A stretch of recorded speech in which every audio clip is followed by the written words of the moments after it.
Good evening from Centennial High School. Welcome to the season opening prep football game of the week featuring the Golden Hawks and the East High Blades on CNNSI Channel 31 and Digital Channel 106.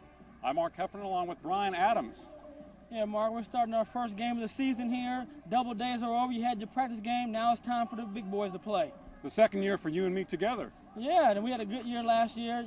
You kind of carried me, and I'm hoping I can help you out this year. Well, Centennial's blessed with a lot of running backs and a great linebacker core. Justin Seeley is their main player, taking all three positions. East High has Paul Padilla back at quarterback, Britt Mooney at running back, and a couple of huge offensive and defensive linemen. Yeah, Centennial's going to come out tonight, and they're going to run the ball and try to control the clock. And on defense, they're going to be anchored by Justin Seeley, and he's the man this year as a linebacker, being recruited heavily by almost every school in the country. And on East High, Paul Padilla is the quarterback, and he's going to be the one to make it happen for him tonight. It's Centennial East tonight on CNNSI Channel 31 and Digital Channel 106.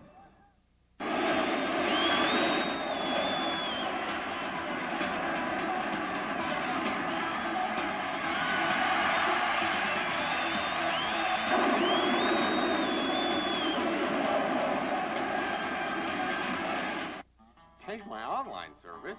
They're all the same. This is better. Prove it. How would you like to try Roadrunner High-Speed Online side by side with your current online service? Dude, let's do it. See how fast Roadrunner delivers sports and music with just a click of a button. You have 30 days to decide if Roadrunner is for you. If not, you haven't risked a thing. No risk is good. Call now and ask how you can get Roadrunner installed for as low as $49.95. Olympic boxing. This September during the Sydney 2000 Games. Watch CNBC, the home of Olympic boxing. Only CNBC has non-stop boxing action nightly from 5 to 7 Eastern and Pacific. So don't miss a punch. It's all part of the complete Olympics on NBC, CNBC, and MSNBC. Three-Way Chevrolet is a proud sponsor of exclusive Olympic coverage on CNBC.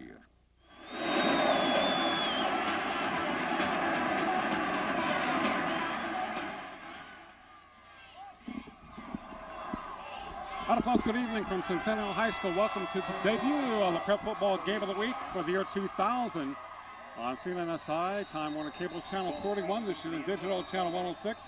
Mark Heffernan with Brian Adams. How you doing this evening, Mark? Good, how are you? Oh, I'm doing good. Kind of a warm, balmy, late summer, early fall evening. Oh, yeah, this is just beautiful football weather right here. Nice Friday evening in Bakersfield, and have two teams that both place first in their respective leagues, so it should be a good one. And we were at one of my favorite stadiums to do a football game, Centennial High School. It's always somewhat of a carnival-like atmosphere here with balloons and the whole thing. The band plays at halftime, and the Golden Hawks just bring in the crowd. Travis Garner is at the quarterback this year for Centennial Senior. Had to wait his time until Sean Alexander graduated. Sean was the Offensive Player of the Year in the Southwest Assembly League the last 2 seasons. Also a fine baseball player. Garner is also an outstanding baseball player. We have Justin Seeley, who can play really just about any position on the football field. You see him at linebacker, sometimes at fullback, and at tight end. Centennial blessed with an outstanding offensive line again this year, and we talked about the fact they're loaded at running back and also at linebacker. Yeah, and I think the running game is going to have to sustain them early on in the year until the new quarterback gets his feet under him. Let's go back to mention. Carrier for Centennial, that is Darren Hillebrand, who had a fine season last year for the Golden Hawks. He'll be joined by Joe Cooper, 41 in the backfield. Travis Garner, 15 as a quarterback. Nick Seeley's 84 as the tight end. He's 6'3", 235. Liner Jake Earl, 6'4", 245. Pete Beagley, 6'1", 250. They're 64 and 62 respectively. Travis Dobbs, 52. And Travis is a center. Left guard Ryan Grant. Left tackle Justin Matting. 3rd and 4 for the Golden Hawks. In motion is Ryan Alexander. They take it up the middle. And they're close to the 30-yard line. Golden Hawks moving left to right across your TV dial, and East High in the other direction. I mentioned that Paul Padilla is a returning quarterback for East High, had over 1,100 yards last year passing. His main target was Robert Johnson, who is now at City College of San Francisco. Stansel is going to try to take Johnson's place as far as the wide receiver is concerned, but Johnson returned punts, returned kicks, and did so many things for East High. Yeah, Johnson's a multifaceted player, but the one thing you have to do in this day and age is you have to rebuild. The guy leaves, another guy takes his place. It's the 1st and 10 for the Golden Hawks. Alexander in motion. Head around a ball carrier. Bounces out to about the 31. Nice pursuit by the Blades. Richard Gomez made the initial contact. Anthony Easton, 53 over there for East High. And they have a couple of big boys up front on both offense and defense. That will be Mike Wilkerson, number 75, he's 6'1", 295. And Nathan Rhodes, number 73, he is 6'7", 315. And East High returned a lot of linebackers too, so both these teams are going to try to anchor their defense with the front 7. A lot of people on the line of scrimmage. Head around again. Breaks across the 35 to about the 37, 38-yard line. They'll be shy of the first down, but a nice pickup by Hildebrand. And it looks like Hildebrand's taking off where he left off last year. You know, he's running hard again. Almost picked up a first down on that second down run. Out of Golden Hawks at a 3rd and 2 situation with 9:20 to play in the first quarter. As I take a look at the Hawks' nest to the right of us here, the place where not necessarily where Centennial won the baseball championship, but they won the championship at Bakersfield College. So that is their home field, which you can't see on the camera, but they have a fine, outstanding baseball program. So that movement in the offensive line might be a motion penalty against Centennial on 3rd and short. I think you're right on that one, and they're walking it off now. And early in the year, the first few games, you're going to see those kind of penalties happen. Players are anxious to play, and you got to get used to being disciplined in the game. It's not like practice. Practice, you jump a little bit. It's not always called against you in practice, so you got to get your timing together. Ball is against East High, gives the Golden Hawks a first down, 1st and 10 at their own 42-yard line. Alexander motion once again, split backs behind Garner. Play action. Rolling to his right. Has a man open, and it's Alexander. Incomplete. Went right through his hands at a 30-yard line in East High territory. It was so open he couldn't believe it. And that was a good pass. The receiver just made the catch on that one. But you see it a lot of times in the pros, when that receiver drops the ball, that quarterback immediately comes back to him that next pass play to get that confidence back in that man. And right there, East High was caught in a man-to-man defense. With a little play action, they rolled out and they had the man wide open. Well, being the former UCLA player, had to be elated over their performance against Alabama last Saturday. Yeah, we were happy that we won again. You know, last year we had a bad season, so hopefully this year they can get back to the 10-win seasons form they used to be in. Hildebrand again with second man through, picks up about 4 yards. Off the left side, Sakamoto making the tackle for East High. Ken Sakamoto, he is a junior. Don't have his size dimensions. East runs a 4-3 defense and Centennial 3-4. They basically have Wilkerson, Rhodes, we talked about them, Anthony Easton. Adam Coleman are the defensive ends. Linebacker, outside linebacker Richard Gomez. Jack Rayla on the inside, Andrew Boone. Corner Steve Aguilar, Steven Stansel. Sakamoto and Mooney are the safeties. 3rd and 7. For the Golden Hawks play action. Garner rolling to his right. Has a man open once again. It's cut at the 20-yard line, down the sideline. Touchdown, Golden Hawks. Nick Seeley's 6'3", 235 pounds. Very similar to the other play where Garner rolls out to his right after the play action and has a man wide open. This time they catch it. And again, Mark, they caught him in a man-to-man defense. Some guys lost track of where their man was. Man gets behind them deep. Touchdown for Nick. And all I had to do was hold on to the football and took the rest of the way. And for Garner, you know, that's what you want to see. You had a ball drop, you come back, 1 for 2, and you got a touchdown. It's a great start for Garner. So it's kind of lining up for the PAT. It is partially blocked, but goes through. 7-0 Golden Hawks, 7:55 to play in the first quarter.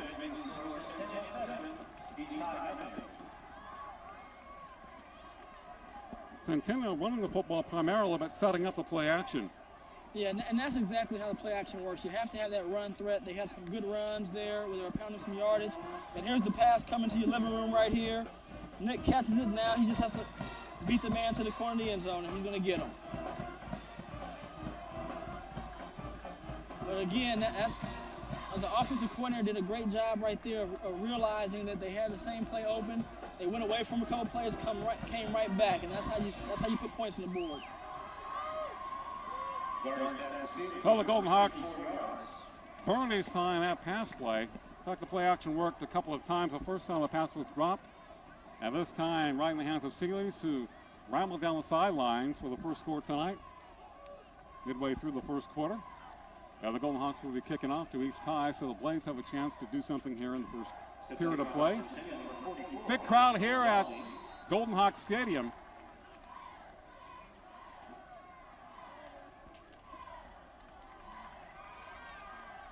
Josh Payne kicking off for the Golden Hawks. Gonzalez has for East High and stumbles across the 20 to about the 25-yard line. Well, it'll be 1st and 10 for the East High Blades. We'll see what Padilla and company can do in this situation. And you got to feel Padilla has that year in his belt, had the good season last year. He's going to come out here with a lot of confidence. It's going to be his offense to guide. He's going to be the man this year, and he's going to be the one to take them back to the first place in the league if that's where they're going to go. Paul Padilla at 5'10", 155 pounds. Brett Mooney in the backfield, 5'9", 195. Sakamoto, Stansel, and Chewy Sotel, wide receivers for East High. They have a single back behind Padilla. 7-0 Golden Hawks. Winning the ball carrier, hitting the backfield and thrown down at the 25-yard line. Excellent pursuit by the Golden Hawks. Kevin Porter.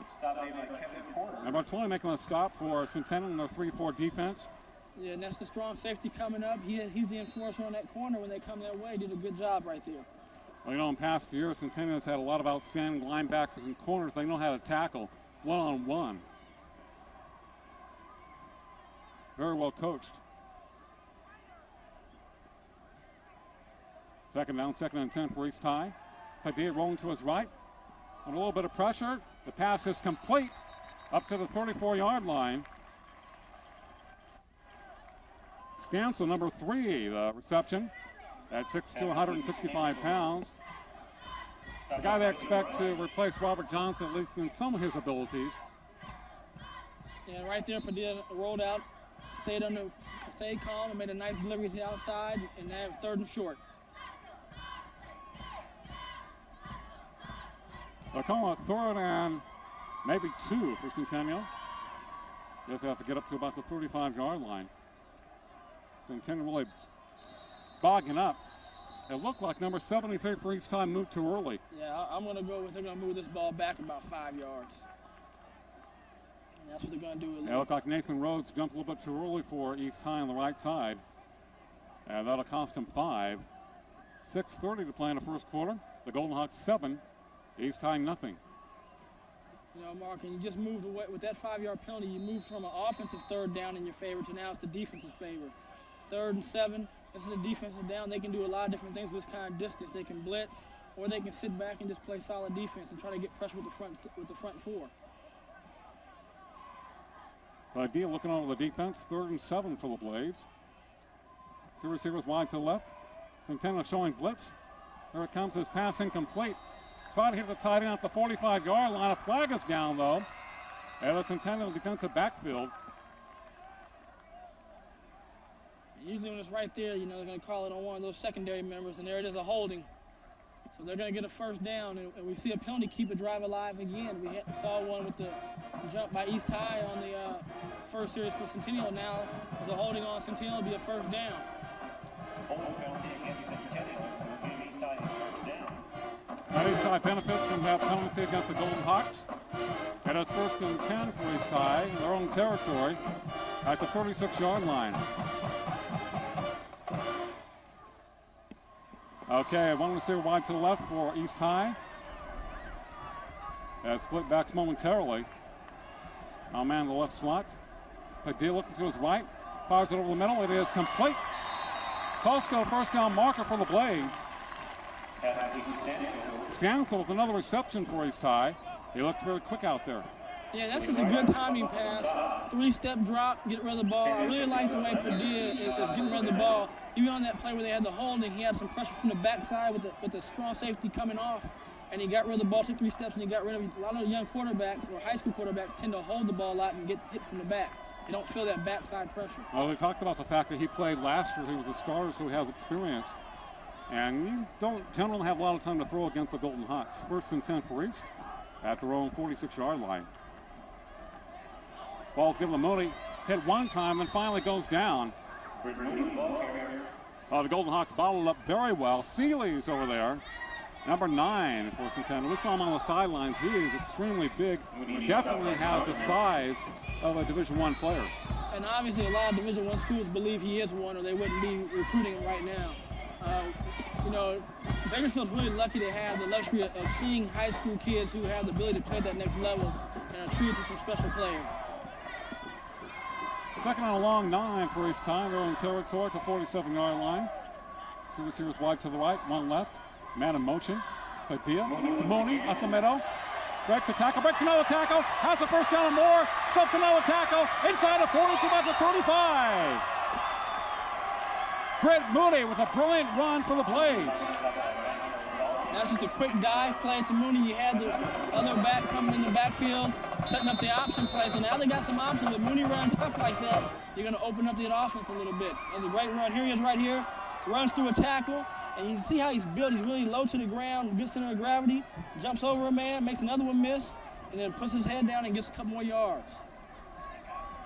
Well, he sidestepped one alleged tackler, busted over another one, actually broke 3 tackles on that run. 1st and 10 for East High. Padilla on the option. Pitches the ball back down the right sidelines and out of bounds to about the 30-yard line. Aguilar, the ball carrier, number 21, who's got a lot of things in motion tonight for East High. And Mark, that's exactly what I was alluding to in that previous play. When that dive plays like that, those linebackers are really wary of that dive man. They're going to come swarm on them. It's going to open it up for that pitch to the outside. Or the quarterback can keep it. So East High showing a little wrinkle there. It'll be 2nd and short for the Blades. Ball to right hash mark, 4:10 to play.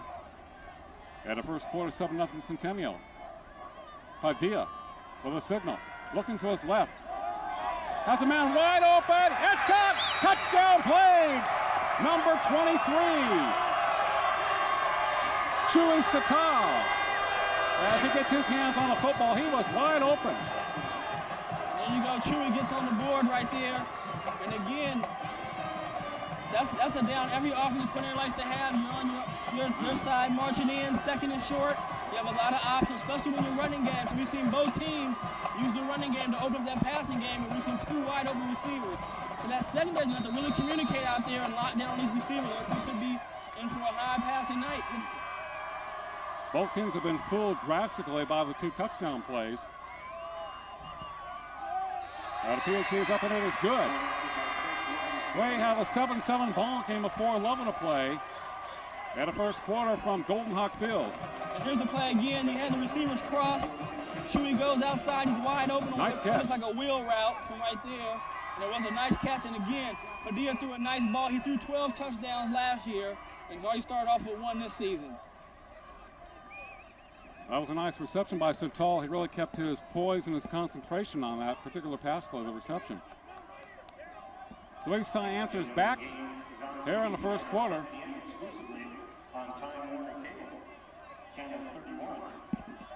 Beautiful evening in Northwest Bakersfield. The Golden Hawks have won the last 5 meetings between these 2 schools. East High won the first one when Centennial only had sophomores and juniors. But I think there's only been 1 blowout in the series. Last year, Centennial won by 20, but most of the points were scored late in the ball game. A couple of years ago, Trevor Lancaster kicked a field goal to win it for the Golden Hawks 3-0. Well, you know, East did a good job of answering the call. Centennial came out, put 7 on the board real quick, and now the Blades have come back and they answered back. So now we got to see the defense is going to settle in. And again, both defenses got caught in some man-to-man coverage and some miscommunication. So they're going to have to keep their eyes open. That secondary cannot worry about the run, and they have to realize that they're going to have to defend the pass tonight. The kickoff goes out of bounds at about the 12-yard line. So East High answering back here in the first quarter. Both teams scoring via the pass. Played able to touchdown pass and going for Centennial. And we have a very wild start to our prep football season. You know, that's what these kids work hard for all summer long, the passing leagues. You know, you pass all summer and you get to the game, you don't want to just run the ball all the time. As a receiver, you know, you want the ball to go in the air a little bit too. No but you know, I know what you like now. So you play receiver and defensive back. Yeah, but I had a great running back in James Allison, so I had no problems watching him. I had a lot of great running backs at BHS. Split backs for Centennial.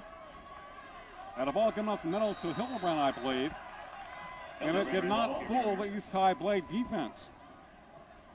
Nathan Rhodes, number 73. Man, he is like a mountain among the players. 6'7", 315. That is legitimate, too. Yeah, he's got that NFL size. And he's only a junior. He's anchoring down that line right there. And again, both teams have excellent linebacking cores, and that's going to be the strength of the defense. At 2nd and 9 for the Golden Hawks. At their own 36-yard line, 3:35 to play. Here in the first quarter, 7-7 ball game. Garner Hildebrand.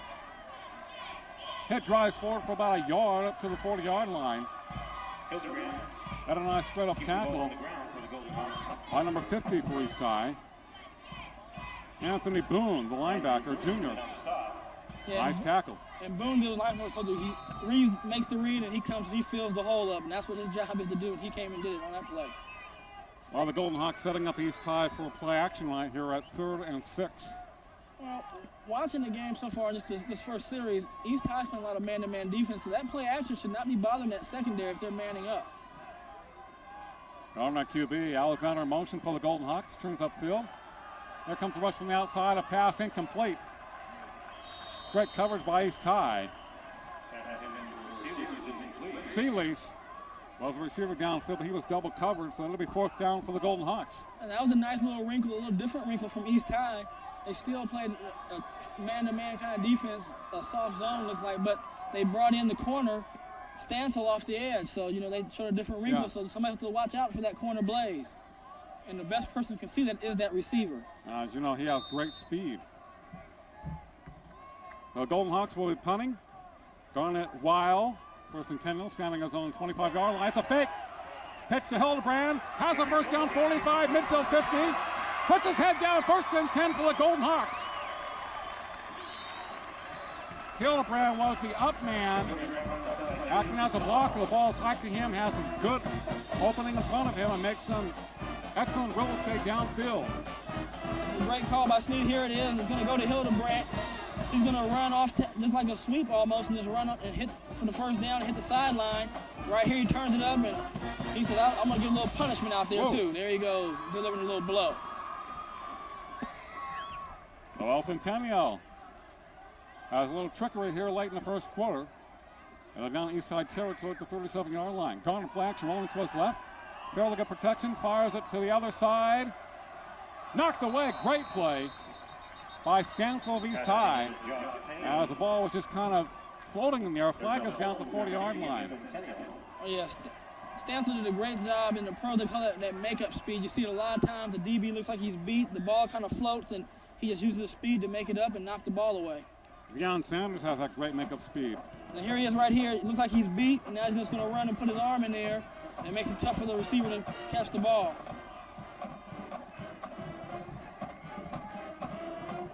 And you're going to see a lot of that kind of defense if you're going to play man-to-man, because you're not going to be able to cover the guy every time like a blanket. There's going to be some times where he has some space on you, and you have to use your athletic ability and your speed to make that up. After that great play by Centennial on 4th down, after the first pass play. Now it's a reverse. Number 3 to midfield 50, Josh Kay to the 45. So the Blades contain it very well, as they picked up only 5 yards on that reverse. Something that UCLA did a couple of times against Bama. Yeah, and threw one for a touchdown pass, but right there, it was almost like it was going to be a disaster, but made the guy miss right in the backfield, and then Mooney did a good job of coming up from the secondary and forcing inside and tripped the man up for a short gain. Well, I think the whole key is not to have a long run on a play like that, just contain. 2nd and long for the Golden Hawks, 2nd and 18. About 1:55 to play in the first quarter. It's the Golden Hawks 7, East High 7. 3 receivers flood the right side for Centennial. On running back, Garner rolling to his right. Here comes the rush. Breaks one momentarily to midfield 50 and goes down at the 46-yard line by the big man, Nathan Rhodes. Did not let Garner out of his grasp. You know, and for a big guy, Nathan Rose really shows some speed right here. He's still going to keep his pursuit. And one more miss, and here he is coming downhill on him and just put the quarterback down for a Good sack. solid hit. That was a good play. Some guys kind of come into the quarterback too fast and they overrun him. He contained well. 3rd and 18 for the Golden Hawks. As they have receivers sweep side. Timeout called by Garner. As he's looking toward the sideline, head coach Kevin Sneed. 7-7 ball game, 1:07 to play in the first quarter. Both teams have scored via airmail.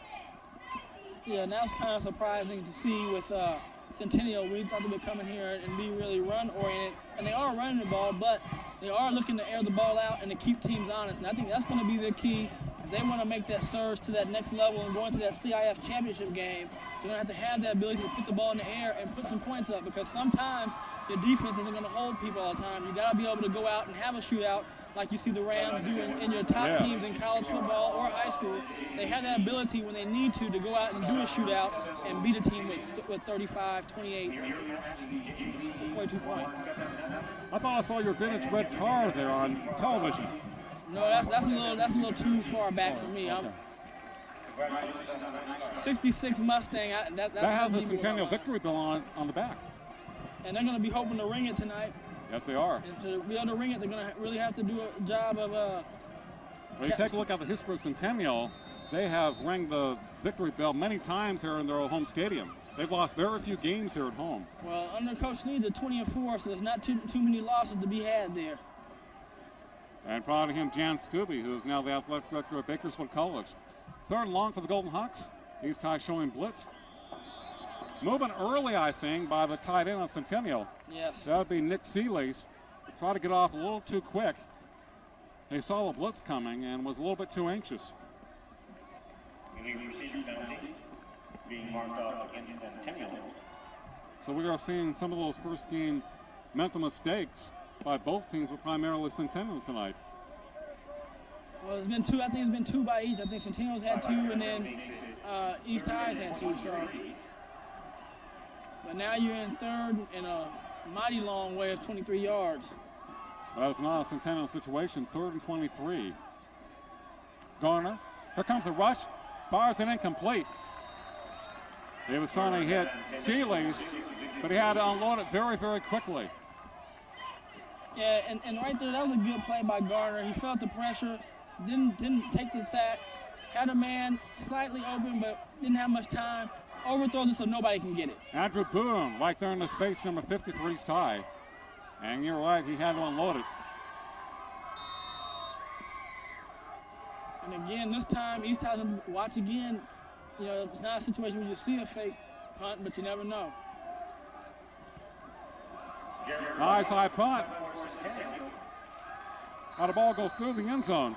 Travels into the end zone to come out to the 20-yard line. Well, Garrett Wild can punt too. That was not Jared Bright. He has a leg also just like the former Centennial great punter and kicker. Yeah, that was a nice punt. He's really close to having it hit down and sit down there. It'll be 1st and 10 for East High at their own 20-yard line. About 55 seconds left in the first quarter. 7-7 game. Centennial hit Pay Dirt first, and East High answered back. So Padilla and his offensive troops back up to the ball against the Golden Hawks. 50 yards. 50-yard punt. So tall, slot left. Here comes the rush. Padilla unloads it. Hit as he got rid of the ball. Felix was right on top of him. And a couple other of Golden Hawks. And that was a good play by Justin, because Padilla is a really an elusive type of quarterback, a la the, your Cordell Stewarts, those kind of players who can really cause a lot of havoc with their movement, So they did a good job of containing him. He did a good job of getting rid of the ball, so he didn't take the loss, too. What do you think of Dante Culpepper, 260-pound quarterback for the Minnesota Vikings? And he can run the ball, too, so, that's the way of the quarterback now, is the ability to be able to run and pass. So this young man's on the right way. 2nd and 10 for the Blades as they flood the left side. I formation. Loading the ball carrier. They stack him up at about the 22-yard line. Great lateral movement by the Centennial defense. Casey Tittlemeyer, 77. And deep for the Golden Hawks. Defensive tackle along with Mike LaFave. Nose guard is Henderson for the Golden Hawks. Linebackers, Tony Morales, Chris Motherman, Mike Elizalde, Justin Seelys. Safeties are Kevin Porter and Darrell Wilson. On the corners, Jess Cranfield and Colby Vance. Third down and 8 for East High. Shotgun formation for Paul Padilla. Set tall wide to the left. About 4 seconds left in a quarter. Padilla to throw. And a pass complete. Right side 30-yard line. To out to 39. Sakamoto with the reception. Looks to be a first down for the Blades. Yeah, and Paul Padilla, he's really running that passing offense real well. Sets back, stays under control. He just finds an open guy. The receivers take everybody deep. And then you have Mooney come out the backfield. He's wide open. And when we begin the second quarter, East High will have a 1st and 10 situation against the Golden Hawks. You're watching the Prep Football Game of the Week right here on CNNSI, Time Warner Cable Channel 31 and Digital Channel 106.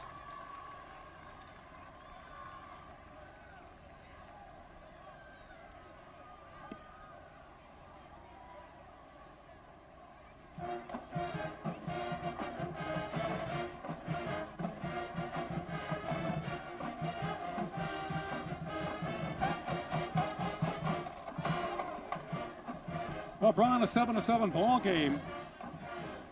The Golden Hawks scored first, followed by East High. If you'd like a copy of tonight's game or any other local program on Time Warner Cable, give us a call, 322-1941, 322-1941. And the games this year I really like are on at 10 o'clock on Friday nights and Saturday mornings at 10. Yeah, that'll give them a chance for the folks after they play the game to get to the pizza parlor, order some pizzas, and watch the game and enjoy tonight's telecast. And there's a Time Warner truck. One of the fans, we have two. One is very colorful.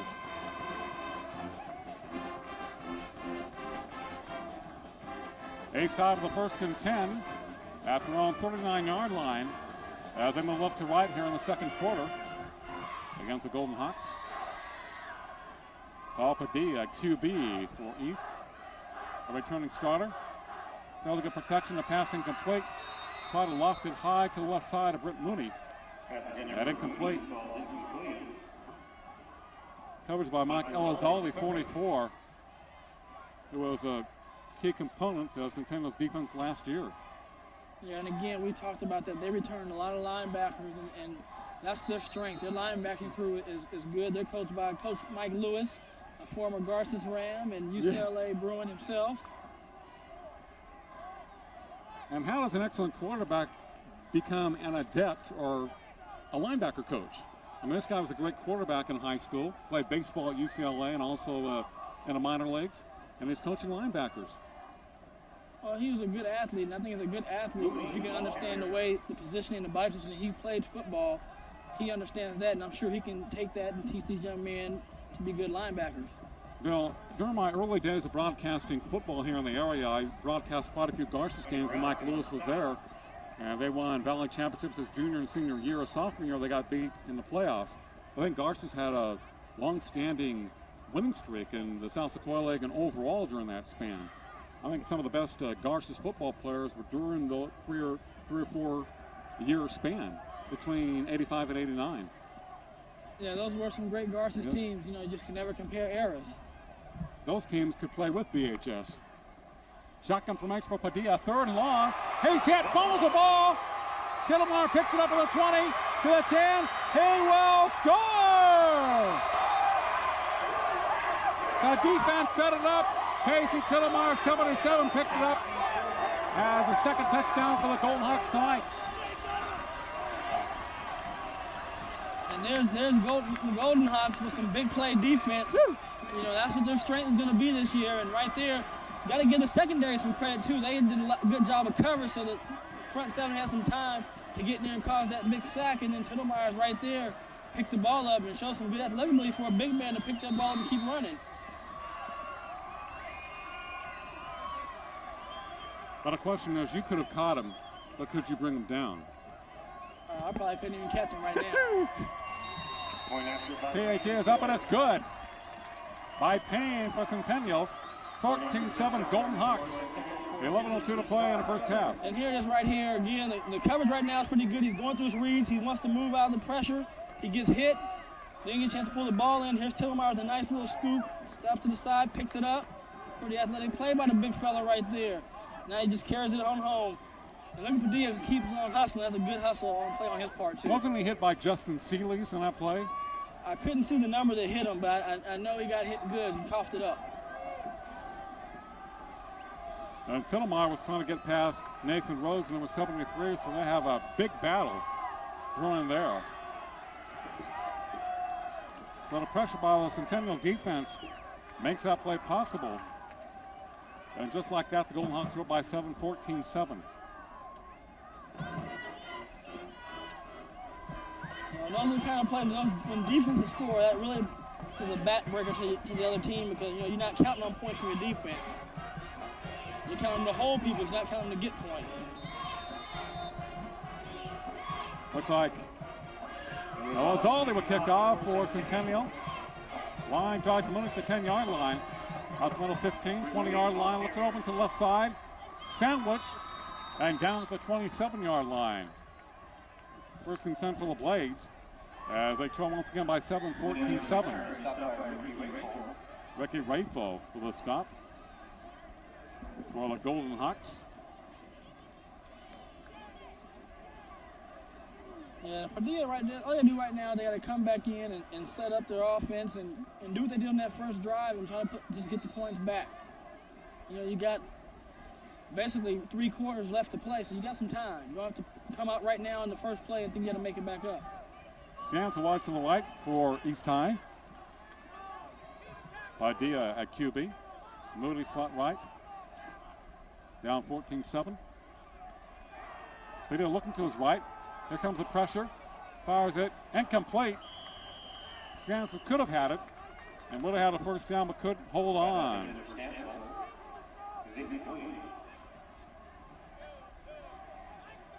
Okay, it'll be 2nd and 10 for East High as they try to keep their head in this ball game. Down by 7 with 10:40 to play in the first half.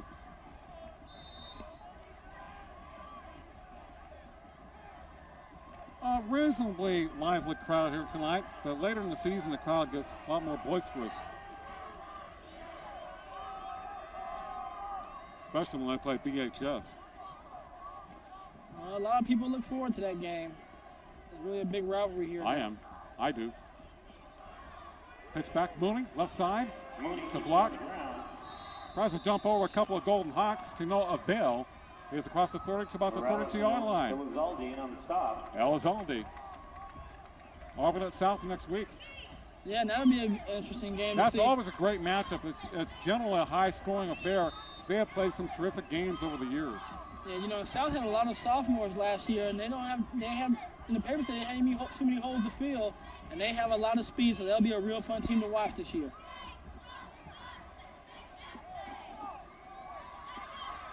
Third and 6, third and long 5 for the Blades.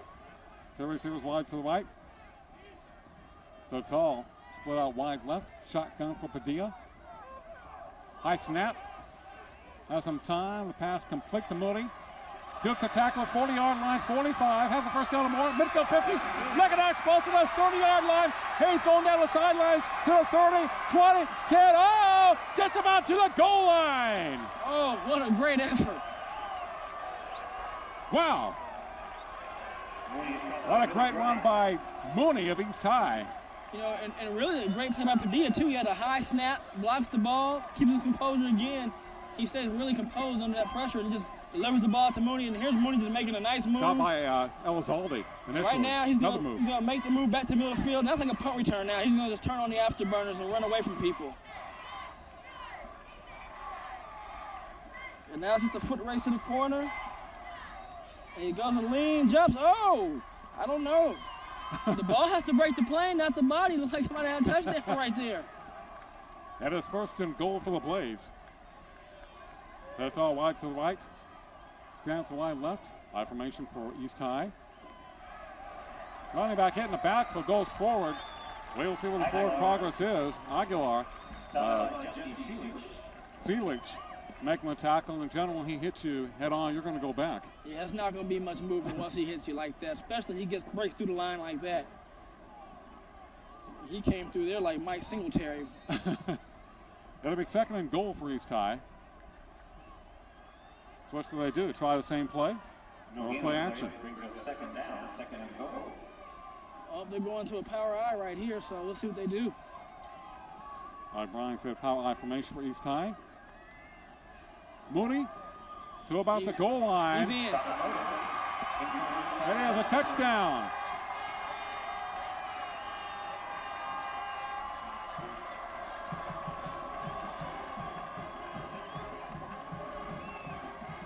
We'll see if that was Sakamoto or Mooney making a touchdown for East High. At any rate, they score 14-13. 8:45 to play in the second quarter. As we try the point after touchdown. Thanks to Mooney, East High answers back once again tonight.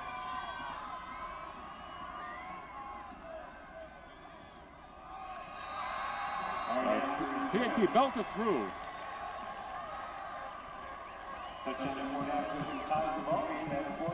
14-14 ball game. Let's see that touchdown.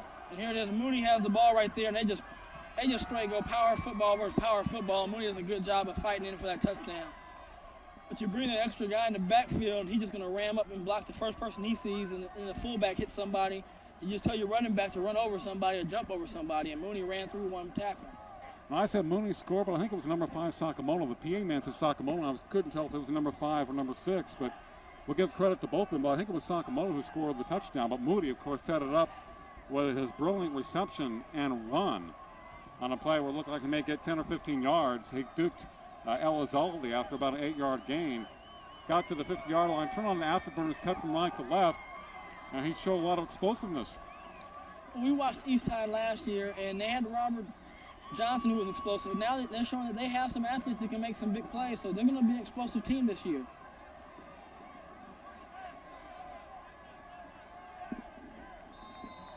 East High tied once again. They will kick off from this hash mark. Legs, red pants, white jerseys. And the Golden Hawks, gold helmets, gold pants, and red jerseys. Chris White kicking off for East High. White kicks off for East High. A boomer through the end zone. A lot of the area high schools have developed some fine punters and kickers, I've noticed, in the games we have done over the years. And I've been with Time Warner for 5 years and done high school football for quite a long time here in the area. And I have noticed that a lot of schools are developing some fine kickers. Well, you know, the kicking game is an important facet of the game. If you got a guy that can kick a 35, 40-yard field goal, even a 30-yard field goal, you don't have to go as far into the territory to get points. You know, in high school football, those 3 points are a big advantage. Think of the Baker brothers at Foothill. Trevor Lancaster, who was here at Centennial, was primarily a soccer player. And the list goes on and on. We saw some excellent kickers at some other schools that didn't really get the notoriety. Kelly Williams, the carrier for Centennial. I think we were impressed with the East High kicker last year and hadn't even heard of him. I think of Ethan Beck, who was at Cal State Northridge this year. He's been looked at by quite a few pro scouts.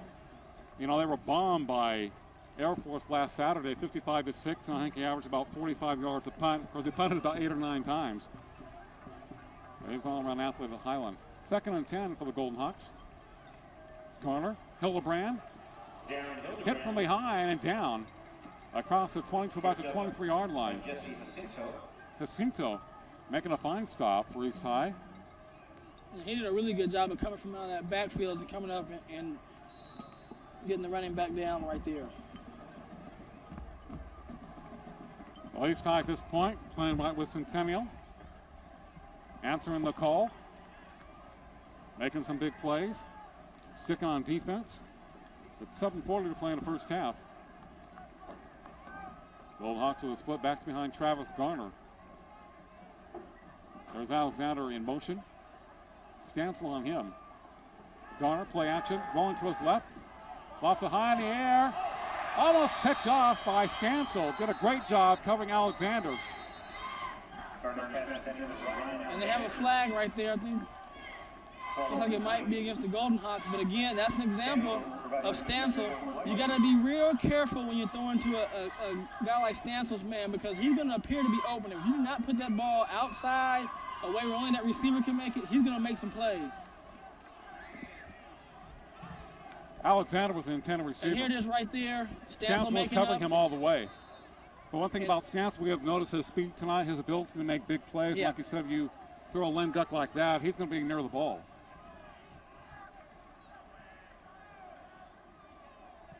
Punt underway. Almost looked like it was tipped. And Centennial with a reception across midfield to the 45-yard line, Centennial territory. So the punt was high but not very long, and the Blades have excellent field position. Was there a flag down? Looked like an East player came in rather late. But they're not calling anything. Yeah, they didn't call anything. But you were right, you can't put that ball out there like that with Stansel. Well, the ref's got to get some TV time. Oh, yeah.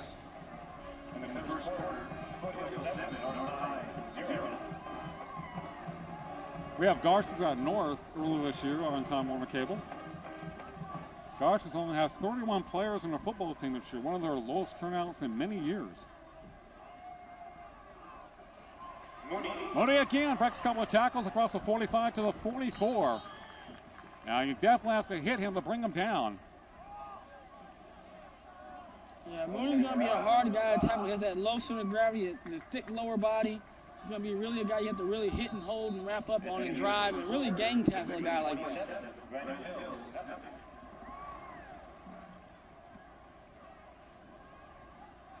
Liberty High School doing their work on Granite Hills. Granite Hills, the new high school in Porterville. Liberty, the new high school here in Bakersfield. Now I've heard that Liberty is loaded. Only have sophomores and juniors. Pass to the far side. It's complete to Centennial at the 12-yard line to the 5. It's a touchdown for East High. East High is showing that they want to make a move to the back to that top. What about Chewy Centennial? A couple of receptions. What a great catch. Staying on his feet. We're down the sideline. Chewy Centennial showing that he has some big playability. 2 catches, 2 touchdowns right there. And again, when we see the replay, that's a Dan Marino type pass right there where your receivers kind of beat you, throw it back behind the defensive back and let only your guy can catch it. And Mark Duper and Mark Clayton made a lot of touchdowns that way. It's like Chewy has his first one that way for a second of the night. And the PAT is up and it is out of here. Almost to the baseball field, Centennial. 21-14 East High, 6:27 to play in the second quarter. And Chewy Centennial. And here it is right now. Again, 5-step drop. He sets, he throws it. He's going to throw this to the outside and short. As right there, Chewy really is kind of covered good, but that pass being behind him like that, the defensive back tries to make a play, can't. Chewy's under control, catches it, and pretty much walks in for number 2 as he tells you.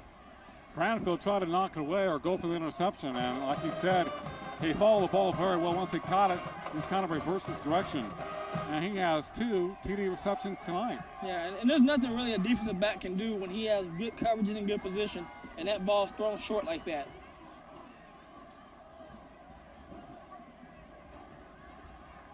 Already East High 21 points in this game, which is a surprise to me.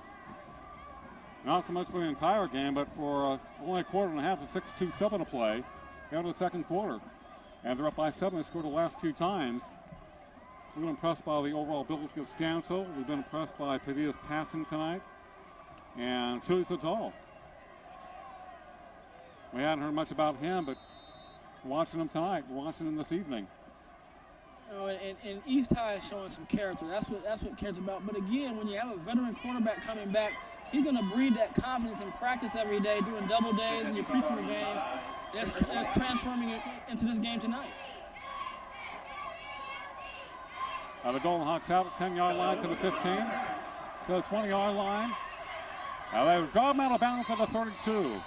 And here comes a late flag. That flag coming from the middle of the field. In years past, very seldom have the Golden Hawks football team given up 21 points in the first half. Unless they were playing Clovis West or a school like that. Well, I think we have to give this East High football and Coach Napier the credit. They have a game plan, they're executing a game plan, and they believe in themselves. You know, I'm not buying that BHS is the top team stuff that he's having talking about in the paper. I think he realized he has a good team, and you can tell by the way they come out tonight. They're confident. They got down 7-0, didn't shake them. They were down 14-7 after having a quarterback get hit and a fumble picked up, and they come back for 14 unanswered points.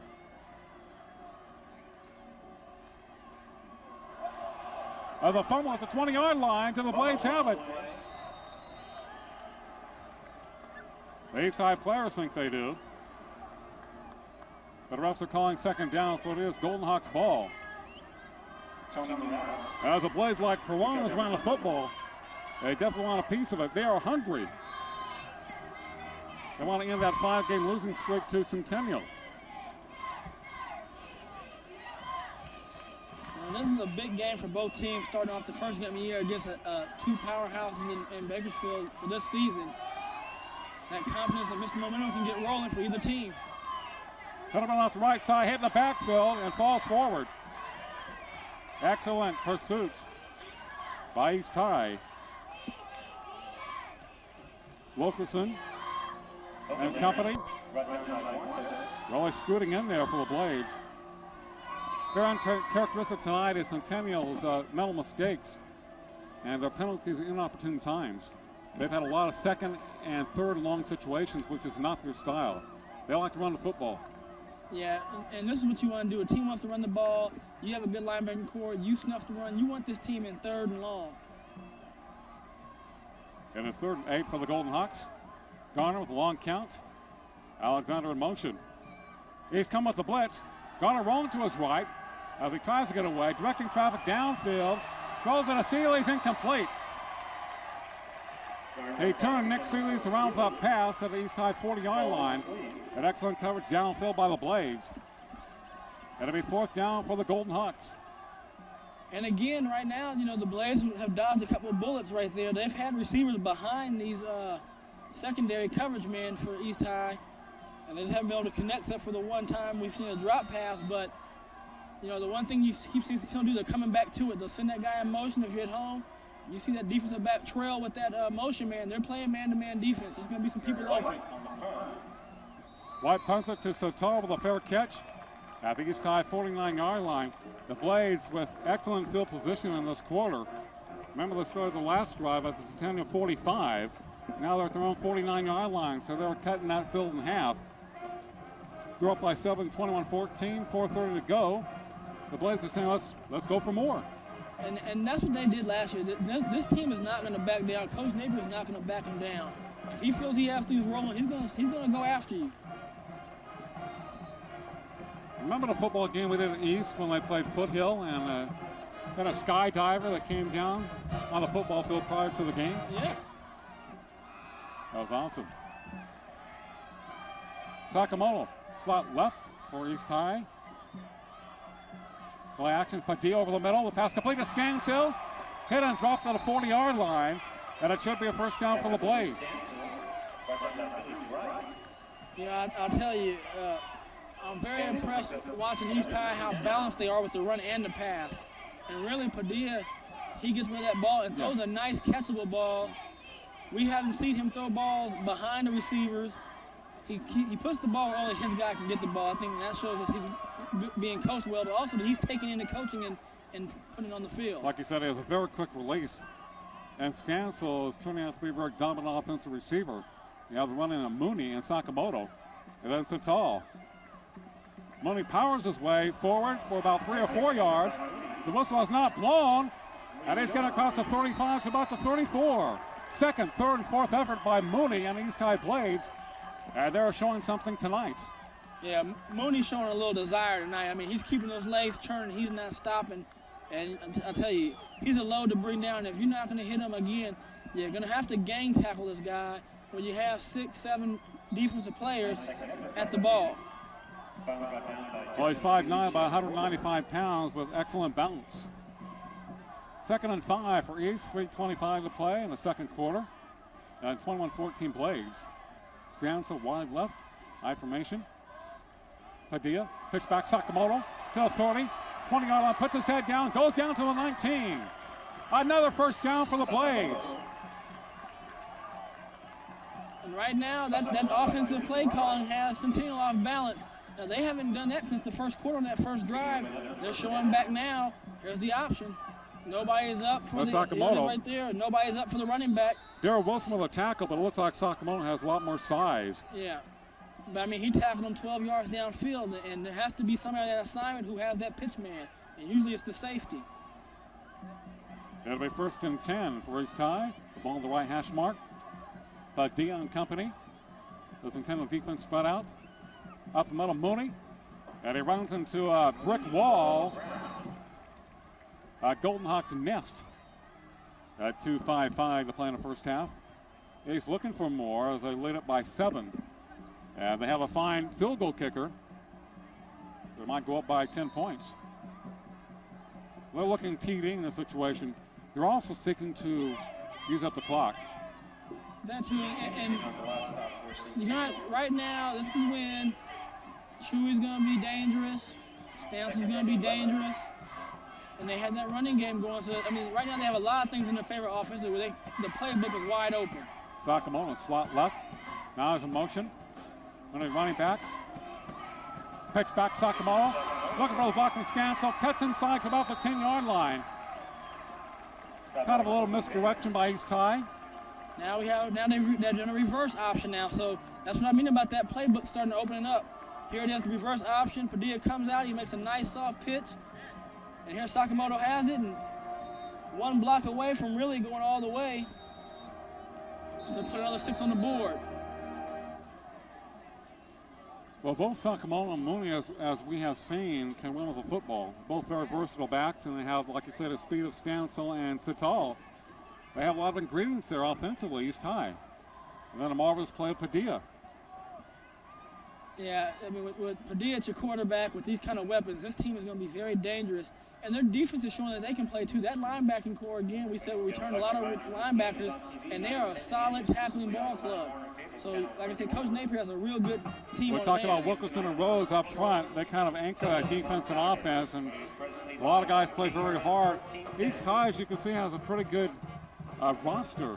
I guess about 50 players suited up for their team. They really have come back in football the last 3 or 4 years, going back to the time Rick Van Horn was there before leaving for Liberty. They have had a sense of renewal and pride in their football program. You know, and the players feel that when the student body's starting to believe in you, the players feel that too, and they embody that, and they're going to take it on the field for them too. What really helped is getting lights for their own stadium. Everybody always likes to have a home field. Highland has one. Some of the high schools have their own lights now in Bakersfield. It is 3rd and short for East High. Padilla will call a timeout with 1:53 left at a second quarter. He talks with Steve Napier. 21-14 East High. You know, right here, again, you call a timeout. Padilla doesn't like what he sees. Something's not right with his lineup or something. He's looking around. He didn't feel comfortable. You got good field position. You got a chance to take 3rd and short. You can go for the first down. You can throw it for the end zone. You got it pretty much with the field goal kicker. Pretty much a chip shot. You know, although things can be missed, but you know, you look at 10, but you want to try to get that extra touchdown on that board. That 14 looms large on a halftime. Well, Brian, I have you for the high school games this year, but Michael Stewart is joining me for the Bakersfield College games. Michael, an outstanding athlete. I know he was great even at Fresno State in football and baseball, but he played at Bakersfield High like yourself. He was a great outside linebacker, defensive end at BC with tremendous quickness. Was switched to a strong safety at Fresno State, also played baseball there. Played for the Rams for many years, was a starter, and played in the Pro Bowl. Then he ended his career with Miami. And he has a Michael Stewart Foundation, and it'll be a lot of fun working with him. Yeah, a guy very well known in the community and really went a long ways in his athletic career. Can't go any farther. And he's going to bring a lot of knowledge to the viewers about the game. Having played at BC, he'll give you some insight to what it's like to be there. Money up the middle, hitting the backfield. Tittlemeyer there. The question is, did he make it? The Seelig, but it's a 2-down situation for East High anyway. Well, I think right now, if you're calling that play, you're looking like you're setting up for the field goal. 3rd and short right there. Like I said, you had a lot of options. You know, either option is okay. Whether you try diving up the middle, you've been having success with the dive, either get the first, or you come back kick the field goal, or with the running game going that way, a little play action. So we have one more timeout. It'll be about a 27-yard field goal for East, but I think they're so close to the first down, I would go for it. They're less than a yard. You know, you got fourth down. Traditionally, let's say you put the points on the board. You don't play around right now. You got a chance to go in. They're going to kick it right now. Here comes the field goal kicker. You put the points on the board. You only got a minute 34 left. If you're going to go for it, the last down was down to go for it. You play action to Mooney. You try to throw the ball to either Chewy or you go to Stansel. So that was third and short. That was your down to really go and fire one for the touchdown. They're going to go for the field goal. I just hope that BC plays excellent defense this year because I don't want Michael Stewart banging on me, pounding me up there in the booth. Well, you know, defense is what they did well last year, and they still have some guys that can play. So, in that new league, it should be a really exciting season for BC this year. This will be about a 27-yard attempt for East High. Line drive. It is no good. Chris Wacker must have been wide left. Definitely have the distance, but nada. So the Golden Hawks survive. East High comes up with nothing on the scoreboard. And Centennial went down by 7, 21-14 with 1:30 to play in the first half. Well, I'm glad I said he might miss because, you know, I said it was a chip shot and you can still miss it. No, I thought they should have gone for the first down. Well, I thought they were about a half yard away. Yeah, that's not a situation. You don't have to score. I said that prior to the kick. Yeah, you don't have to score right there, touchdown. But that was the right play. If you didn't go for a third, that was the right call. You try to kick the field goal. And now you come out and play defense. And again, they're going to play tight man-to-man. As you can see them right now. They're lined up very tight. If you can get behind them, it could be a big play. Serious wide right. Garner. Oh, Hildebrand smacked in the backfield. Woo! 53 making a stop for East High. Hello there, that is Anthony Easton. Anthony Baston, I believe, or Easton. Those are ran stop by Andrew Boone. Bruin defensive end for the Blades. Number 5-3. A hello hit. Here it is right there. He's just coming in and he's going to fill up. He's blitzing right to the play. 2-yard loss. Under 1 minute to play here in the first half. Alexander in motion. Ball given to Hildebrand. That is dropped to the 21-yard line. East High doing a good job against the run tonight. Richard Gomez, at 180 pounds, outside linebacker, making a hit one-on-one for the Blades. It'll be 3rd and 8 for Centennial. They will definitely take their time. Yeah, right now, if it was me, I would just take it in the half and go Definitely. They don't in, want to go punt in down that 7 situation. and be happy with not down 10 or 14. Only down by 7. Garner will draw to Hildebrand, hit once, and goes down for the 21-yard line. Now the clock winding down here in the second quarter. It is East High 21, Centennial 14 at Golden Hawk Stadium. And East High is going to call a timeout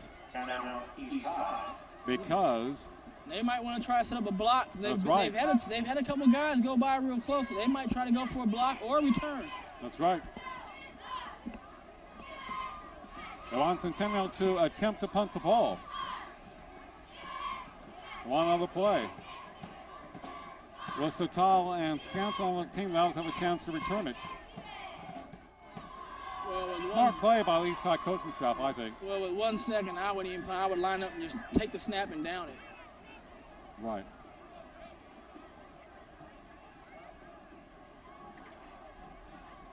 So East High showing a lot of character tonight on the road to Centennial.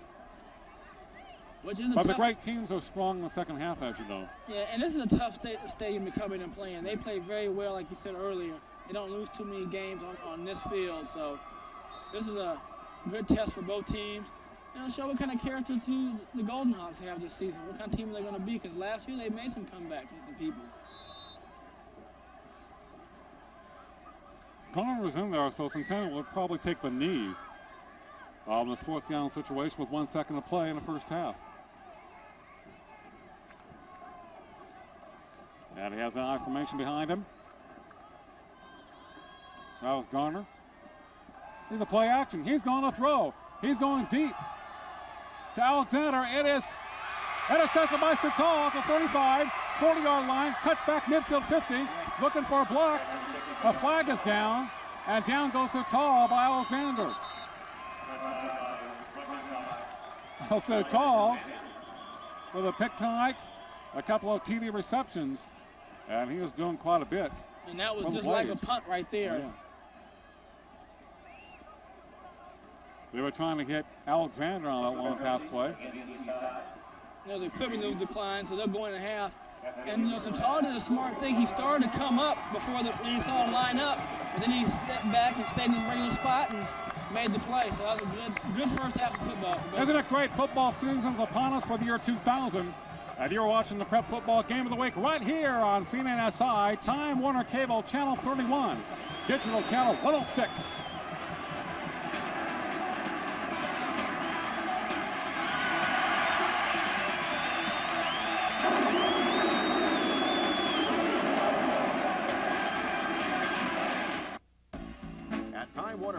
We can make all your precious memories available for viewing for years and years to come.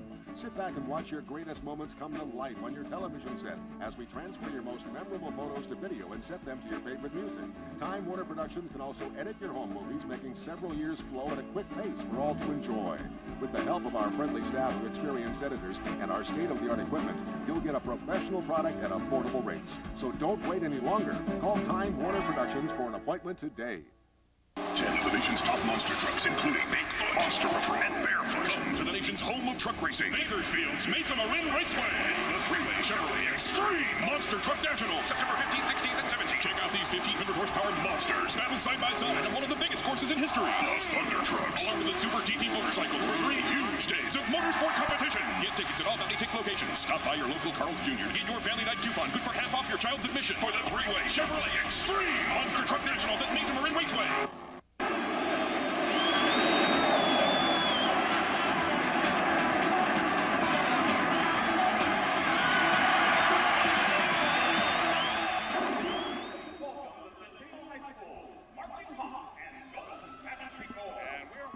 Centennial High School Marching Band. The course under the direction of band director Douglas Kelly, assistant director Nick Branch, percussion instructors Matt Hoyt, Jason Anderson, and Susie Diarman. Marching instructors is Marchette and Mike T. The four led on the field by Major Extraordinaire, Roy Yemen. This evening, the horse will make the 2 selections to 2 thousand productions entitled The Ultimate Conflict. The battle between good and bad, right and wrong, oppression and liberation given new life by the emotional music of R.W. Smith and Amy Holsinger. We will open with an infernal by R.W. Smith, followed by the Angel Leader, On and On of the Noah List.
online service, honestly, will I notice the difference? Trust me.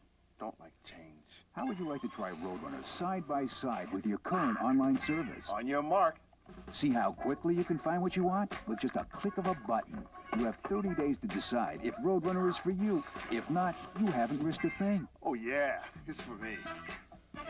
Call now and ask how you can get Roadrunner installed for as low as $49.95. Women's Olympic Soccer. This September during the Sydney 2000 Games, cheer on the USA women's team as they defend their 96th gold medal.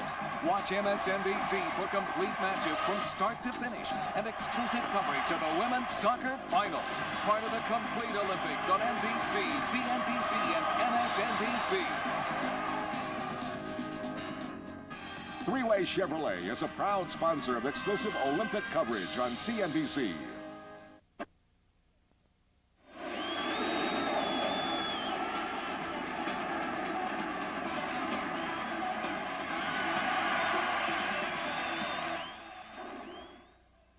Eastside takes the second half kickoff, and they lead at 21-14 over Centennial from Golden Hawks Stadium in northwest Bakersfield. The Golden Hawks in a precarious situation, down by 7 at the half, but they've always been a very strong team in the final two periods. And we'll see what happens tonight. Chewy Saton with a couple of touchdown receptions for Eastside tonight. Tittlemeyer had a fumble return for a score for Centennial. And Sealush had a touchdown reception from Garner in the first quarter. Paul Padilla, quarterback for East High, hands the ball off to Britt Mooney. And he loses about 2 or 3 in the backfield. Yeah, right there, like both their footwork was a little bit off, and they kind of bumped into each other and just tripped up Mooney. Mooney stopped by Henderson. And he doesn't go down that easy either. 3 on the play.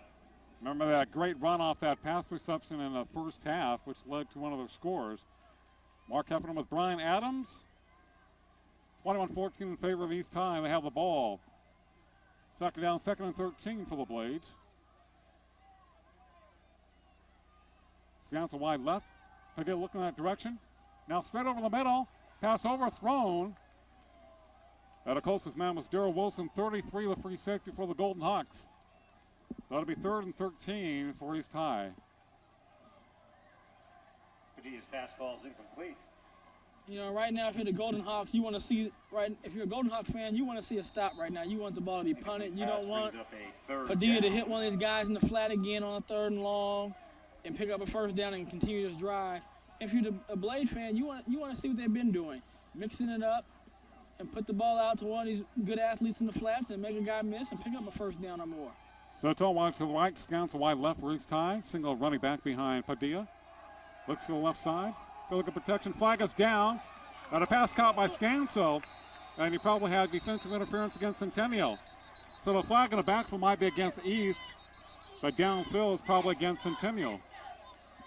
Yeah, and right there, Stansel, do a nice concentration. Even do a drill like that, you have people's hands in front of you, and he really concentrates on the ball and pulls it in. Illegal block against East High, and the defensive penalty against Centennial. I think they were offsetting.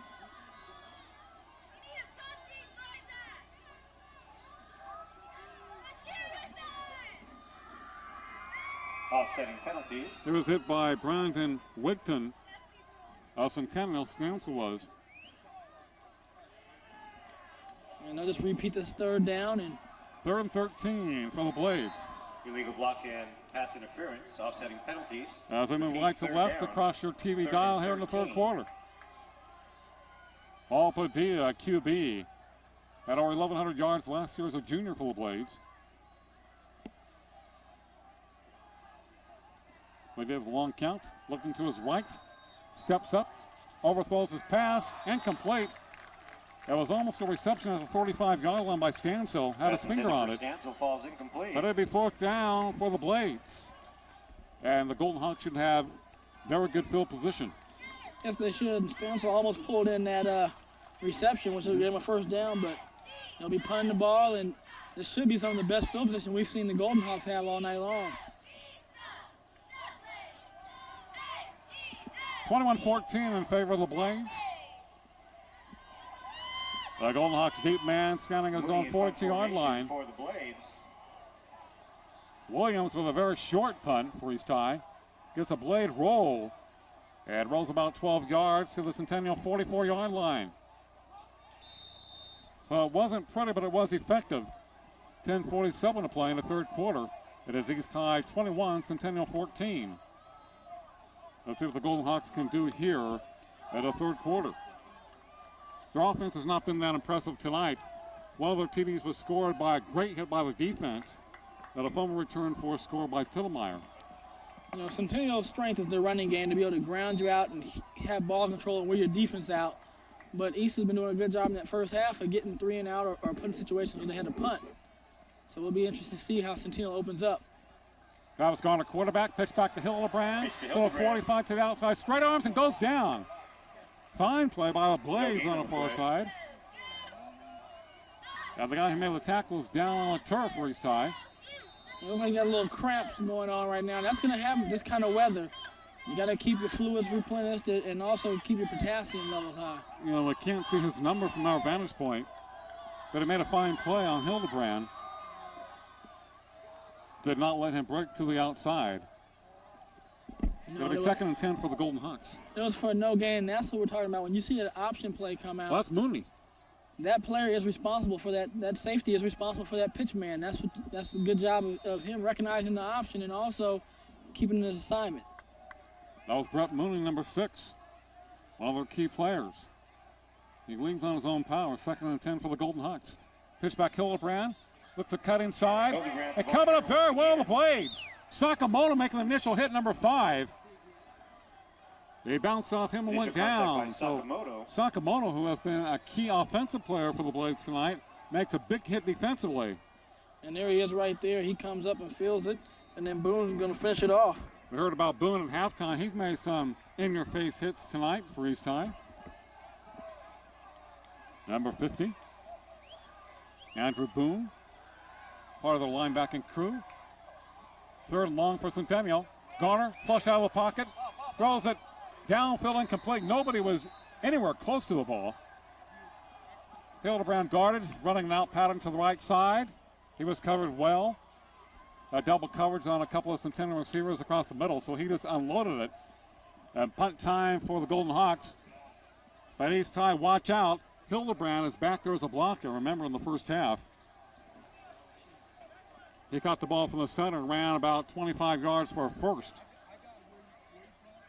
East High has to be alert about that. Centennial deep for East High, standing at his own 22-yard line. 9:48 to play, third quarter. Left-footed punter will get it away. It's short. Centennial bobbles it, falls on it at the 21-yard line. Chewing Centennial recovers. He's had an outstanding game for East High tonight. Didn't want to bumble that one. And he just got a little angst right there. He had a chance to get up to a blocker to try to get to the picket fence and get the wall so he can run it down the sideline. A little anxious and just hit him in his chest and wasn't able to catch it. He did a good job of following the ball with about 5 Golden Hawks around. Did you return punts and kickoffs in high school? Yes. What did you prefer?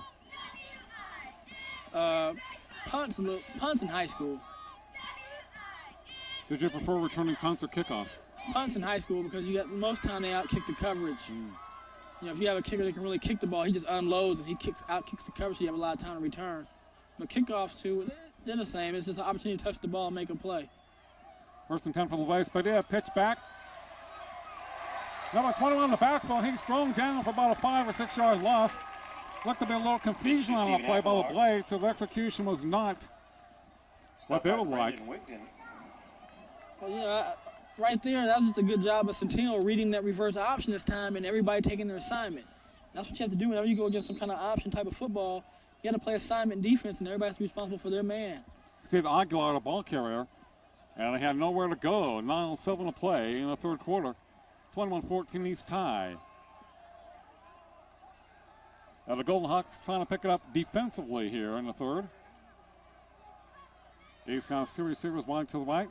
Padilla back in a shotgun. That's 2nd and 16. Long count. Looks to his right. Steps up. Got a pass incomplete.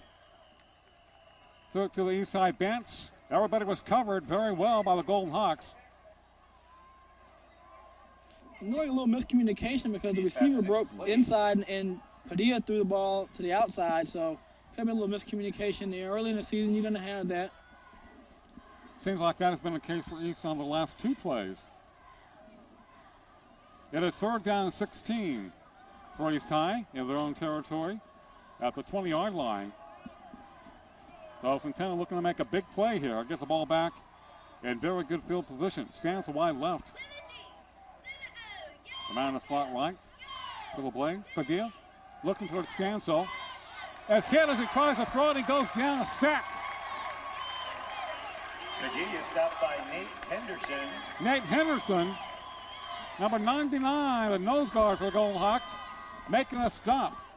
Yeah, right there, Nate did a good job of driving that offset lineman into the quarterback and making the play.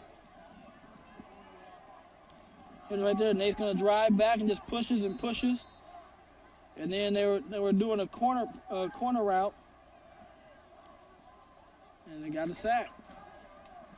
It only looks Nate at about 6 feet 200, but he looks bigger than that. Punt is underway, end over end, no flag. Takes a East High bounce, picked up by Alexander at the 40-yard line, up to the 45 and dives forward to the 46. So it was an ugly punt, but a nice roll by the Blades. At a Golden Hawks start in very good field position at their own 47-yard line. They're down 21-14 East High with 7:47 to play in the 3rd. You know, and on that punt, Mooney really avoided disaster. That could have been easily been a safety the way it came to him, and did a good job of getting rid of the ball. Looked like there was contact on Mooney.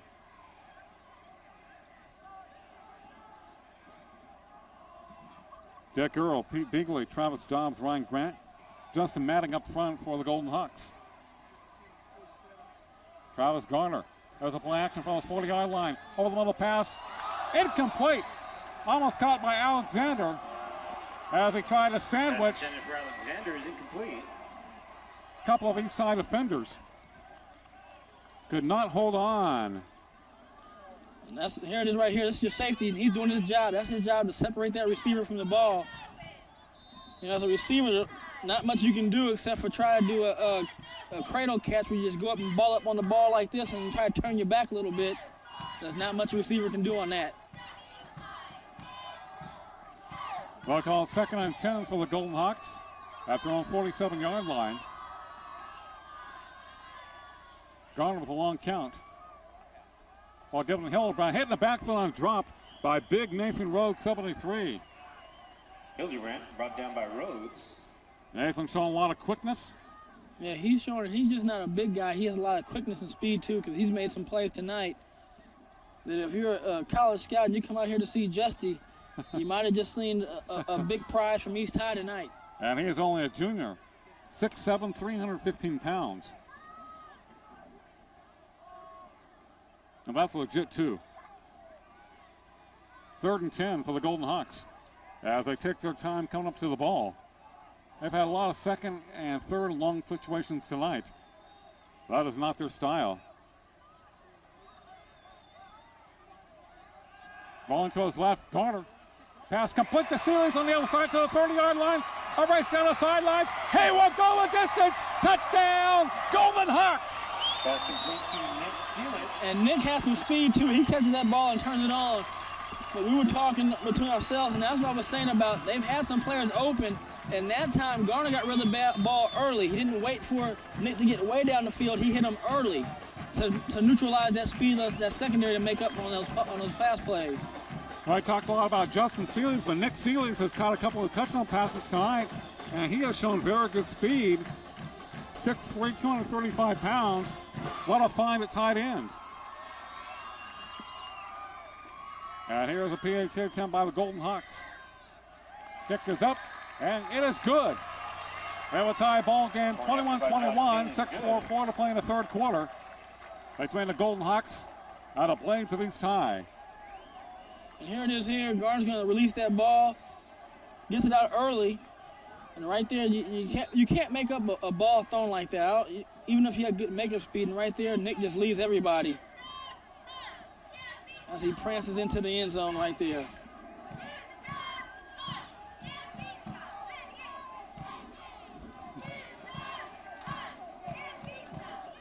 That's Brian. I'm Mark. I'm Mark. That's Brian. And we have a tie ball game.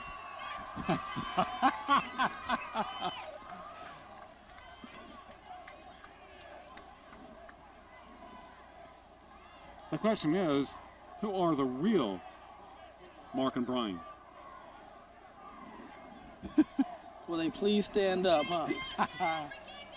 Elizalde will be kicking off for Centennial High School as the Golden Hawk fans are standing to their feet, getting into it. And these players on the field at the 5-yard line. Apparently has cramps. Yep.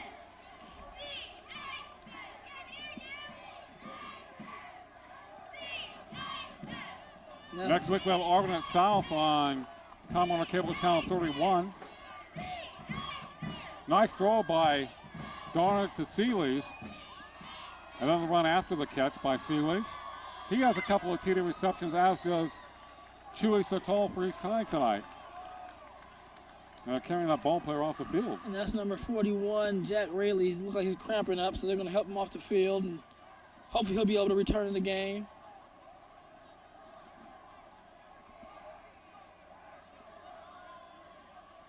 But you can tell that Centennial made an adjustment to half. They weren't early in the first half. We saw them throwing the ball way downfield, as you said, putting a lot of air on the ball, trying to get it deep. This time we saw him hit pretty much in the seam on that post corner route, rather. Elizalde with the kickoff for Centennial. Elizalde at a standstill, 10-yard line to the 50, looks to the right, slips as he falls down to the 17-yard line. He had to be 1st and 10 for the Blades. On the return. As the Golden Hawks have caught about 21 midway here through the third quarter at Centennial High School. And no, Mark, now we have Stansel on the ground. Defense for Centennial on the last play. I think Sny cannot afford to have him on the ground. That is an official's timeout. Yeah, he's a very important player. He's playing at outside wide receiver spot, and also he's a corner. And you're with a lot of watching great the coverage. Prep Football Game of the Week on CNNSI, Time Warner Cable Channel 31, Digital Channel 106.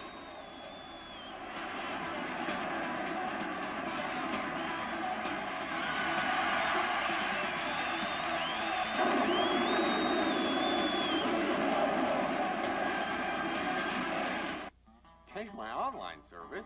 They're all the same. This is better. Prove it. How would you like to try Roadrunner High-Speed Online side by side with your current online service? Dude, let's do it.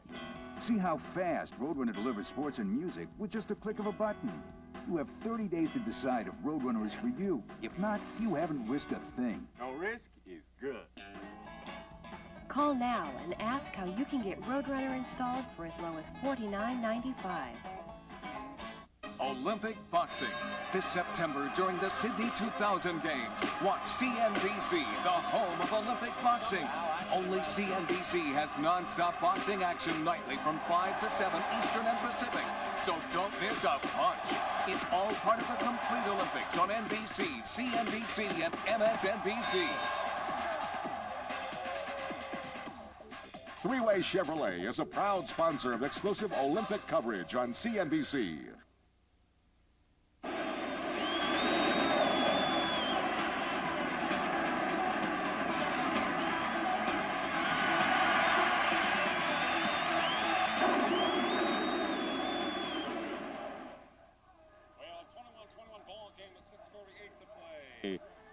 A 21-21 ball game, 6:38 to play here in the third quarter. East time of the ball, 1st and 10. Moving right to left across your TV dial. Mark Heffernan and Brian Adams with the play. Long pass is incomplete in front of the Centennial bench. Intended for Chewy Satol. Coverage by Vance Kobe. Kobe Vance, I should say, for Centennial. Nice coverage downfield. Yeah, and Centennial defensive backs do a real good job. Even last year when we saw them against BHS, with BHS speed, they have a tendency to play off and stay on top of you, and that's just good coaching. Hey, there's Mike. Hi, Mike. Mike, part of our illustrious camera crew here at Time Warner Cable. where teamwork is of the essence. Second down pitch back to Mooney. Looks for a block to the outside. Hit and dropped. So the Golden Hawks string out the play very well. And it looks like their defense is beginning to come of age here in the second half. Well, their defense had some good stops in the first half, too. It just East High made some big plays with Mooney, and then they had the big play with Chewy to talk. So, you know, you take away those big plays, and they really have played a solid defensive game. Smotherman made the stop for Centennial. Had a 3rd and 9 for East High in their own territory at the 19-yard line. So East High has not had good field position here in the second half. Let's see if Padilla can bring them out of it. High formation behind them. They flood to the left side with a couple of receivers. Pitch back to Mooney. He's looking to throw the ball. Downfield. Incomplete. Should be a flag against the Golden Hawks. And it's going to be. An early hit by Darrell Wilson. And it's going to be. Yeah, it came a little bit too early.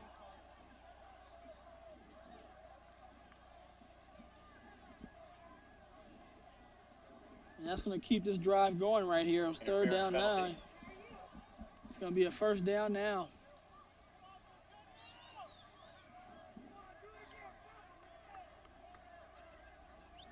So the defense has reset and played a good solid 3 downs and try to get a punt. And if you, again, the Blaze, they're going to go back to do what they're doing and try to. Hey, Brian, are you hungry? Not yet. Okay. Unless you're buying. Have you seen my wallet? Well, I actually have at least $5 in it. That's good for me. It is 1st and 10 for the Blades after that penalty against the Golden Hawks. Padilla looking to pitch it to Mooney. The ball carrier. They string him out. Now reverses field. Goes forward about 2 yards and it's dropped. It almost looked like he ran to his own man, Nathan Rhodes, 73. He loses about 2 or 3. But see, that's the way you tackle Mooney. See, that time that you saw 4 or 5 Golden Hawks getting off the pile. That's how you tackle him right there. We have a red Chrysler van, license plate 3WUJ312. That's a red Chrysler van. I don't have my van with me tonight. We have a white Dodge pickup. I would not have a white pickup. 5R4946. Metallic gold. A white Dodge pickup. Well, then you'll be okay. A red Chrysler van. Please move them immediately, or they will need to be towed. 2nd and 10 for the Blades at their own 33-yard line. Clock running 5:25 to play in the 3rd. Padilla play action rolling to his right. Nice protection. Does he have some running room in front of him? To the 40, has the 1st down, knocked out of bounds.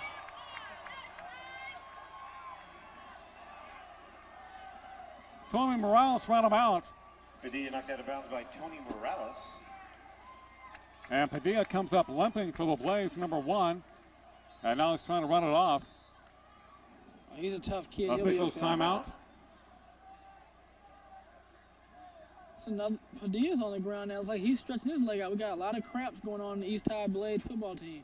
Did you know the public address announcer and I were in unity that time? We said officials timeout simultaneously. It was almost like a simulcast. On cue.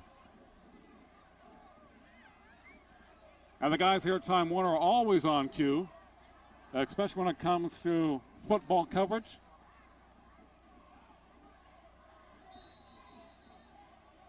Led by the always popular Bernie. 5:13 to play in the 3rd. 21-21 ball game. It is 3rd and a long 4 for the Blades at their own 39-yard line. They would like to keep the football and get some points off of this drive, keep the ball away from the Golden Hawks. So tall wide to the left. Padilla, play action. Looking to throw, screen pass. Taking Sakamoto, hit at the 30-yard line, driven down. A big loss and a huge play for the Golden Hawks. Tony Morales making a superb hit for Centennial. Number 45. And they're right there, they're sitting between, but right there you see 2 Golden Hawks. They're back past the lineman. They're waiting for that. They sniffed it out. They made a good play. Right now, the Golden Hawk defense is really playing some fundamentally sound football, and they're taking their assignments and they're executing them. You don't come into the Hawks' nest uninvited. And once again, they should get good field position, so it really opens up your playbook again when you work on a short field. Yeah, Centennial winning the field position game here in the third quarter. Long punt. Drives Alexander to his knee. And he's down at the 28-yard line. But he's down by Ryan Alexander. Excellent punt, 1st and 10 for the Golden Hawks at their own 28-yard line. 4 minutes plus to play here in the third. The fans are showing their appreciation for the effort of Centennial High School. Beautiful crowd here tonight as usual at Golden Hawk Stadium. On a slightly warm but very pleasant Friday evening. Number 19, a ball carrier for Centennial, stays on his feet across the 35 to about the 37-yard line. By Kelly Williams. Tony Williams, I believe, making his first running attempt tonight for Centennial. Alexander exits Sakamoto with a tackle for East High. And he showed a lot of drive in that running attempt. Williams picks There's a lot of quickness too, ability to move and make guys miss and keep going. 2nd and 2 for Centennial. And they like this type of situation. Up the middle. Close to the first down marker as they are driven back. Number 41, the ball carrier for the Golden Hawks. Joe Cooper. And Joe Cooper, the fullback. First down for the Golden Hawks. I think that's his initial carry of the game. He made it count, 2nd and 2. He makes the first down. Centennial faced so many 2nd and 3rd and long situations in the first half. Did a better job in the first down plays. 1st and 10, Alexander in motion. Garner rolling out, a flag is down. Fires it complete to Cooper at the 45-yard line. Pick up about 5 or 6. But where did the flag come from? It might be against the Golden Hawks. Holding against Centennial. It is. That's what plagued them in the first half. But Penalties again, like that. The Golden Hawks had these plays open on the first half. They were off. They were going for the deeper ball, trying to throw it up, and the EB players were coming making plays. Now he's getting rid of the ball a lot earlier and getting to the players when they're on the run, so they get a chance to catch the ball and let the receiver do the running. You don't have to always get the yards in the air. Looks like we might have a fantastic finish tonight between Centennial and East High. The Golden Hawks back to their own 25-yard line. First down, 24. That was nothing for BHS back in the days of Brian Adams. Garner play action once was right, looking downfield. Here comes Boone. He eludes him. Eludes another blade and steps out of bounds at the 32-yard line.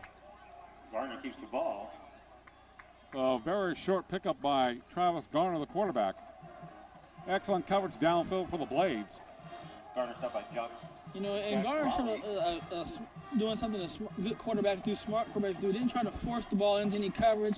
He kept screening out and picked up a few yards and cut it down a little bit. It's still 2nd and 17, which is still a long way. But, you know, another good play, you can get 10 yards here, you can chip into it and have a 3rd and 7. Yeah. Garner picked up 7 yards in that run, which was initially a pass. The Golden Hawks in the middle of the field. Cooper in motion. Ball given to Williams to the outside. Goodspeed 35 to the 40-yard line. Just short of the first down. Kevin Williams has looked very impressive on 2 runs in this drive for Centennial. Has some speed to the outside. And looks like Centennial's found something that's working. They have a running back that's a little more quickness and speed. Right. And also, they're going back to that side, and they're having contained problems on that right side of that EB defense. That's twice he's been able to do that, get outside and pick up some yardage. He's been able to bounce it. It'll be 3rd and short for the Golden Hawks at their own 49-yard line. 2:35 to play in the third. A 21-21 ball game between Centennial and East High. Opening game of the prep football season here on CNNSI, Time Warner Cable Channel 31 and Digital Channel 106.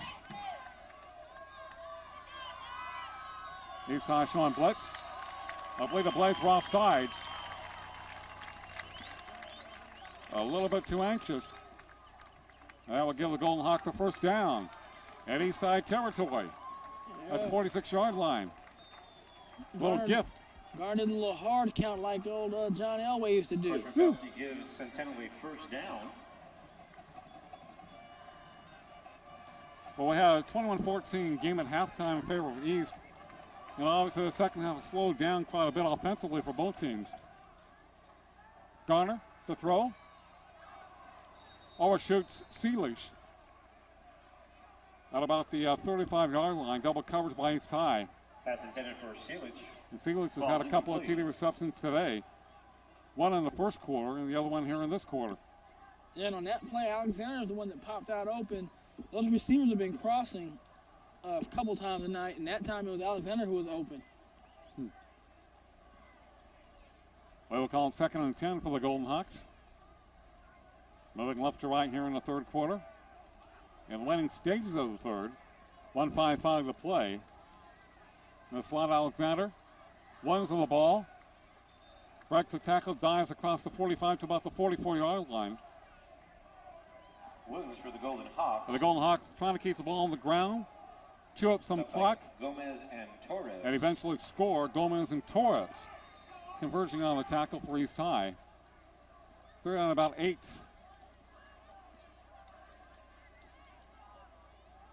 First half, there was a lot of offensive fireworks. Here in the third, things have slowed down for both teams.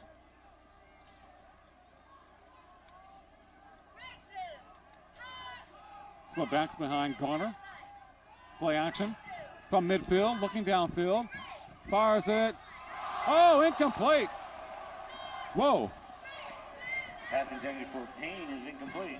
Right through the hands of Payne. Might have been blocked off somewhat by the defensive back who put his arm up there at the last second.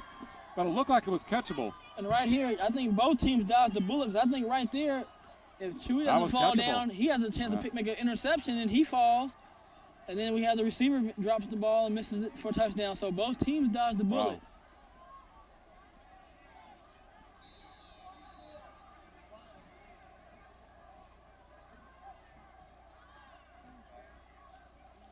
One time to play in the third. Centennial will punt.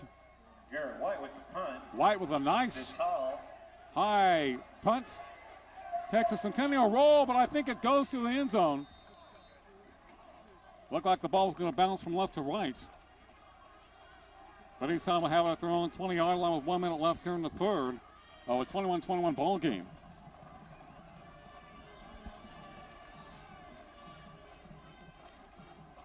It should have a very exciting fourth quarter. Yeah, East High's offense has been a little stagnant the last few series of this second half. I'm sorry.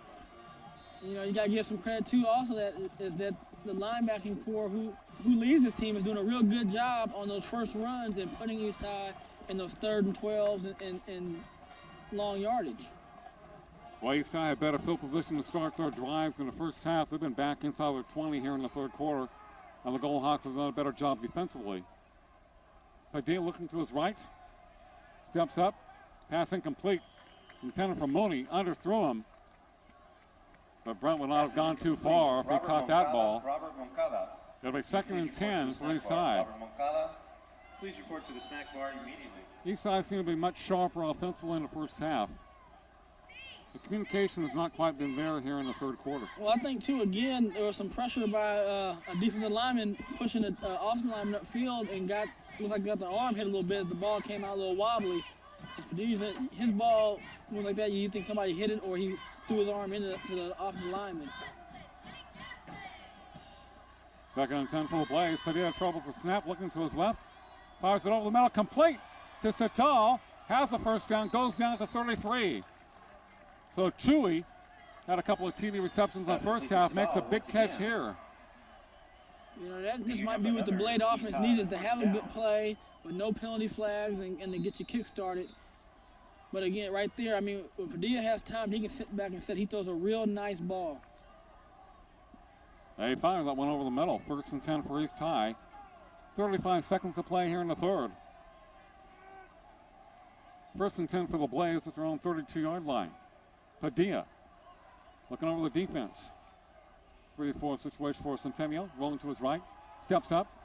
Fires it complete to Sital. Comes back to midfield 50. 40-yard line. 3 guys behind him to the 20. To the 15. Dragged out of the 10-yard line. Chewing Sital with a major play for East High. And he's a senior. This is his first year coming out. He's a senior, and he's making some big plays. Did a great job coming back for the ball. And that's what you do on a hook pass. They teach you that at early levels, but they really reinforce it when you see it on the next level, college and pro. Those guys really coming back to get the ball. Right here, he sits back. Padilla again throws a strike. And Padilla's going to come back. Sital comes back and gets it. Seeley's missed him, number 9. Justin kind of hits up high. He throws him off, and right now he's going to try to go to the races. And Vance Kobe does a good job of running them down right here and saving the touchdown. That's some good speed, 21 for Centennial. First down for the Blades. At the conclusion of the third quarter, 21-21 ball game between the Golden Hawks and East High. And you're watching the Prep Football Game of the Week right here on CNNSI, Time Warner Cable, Channel 31, Digital, Channel 106.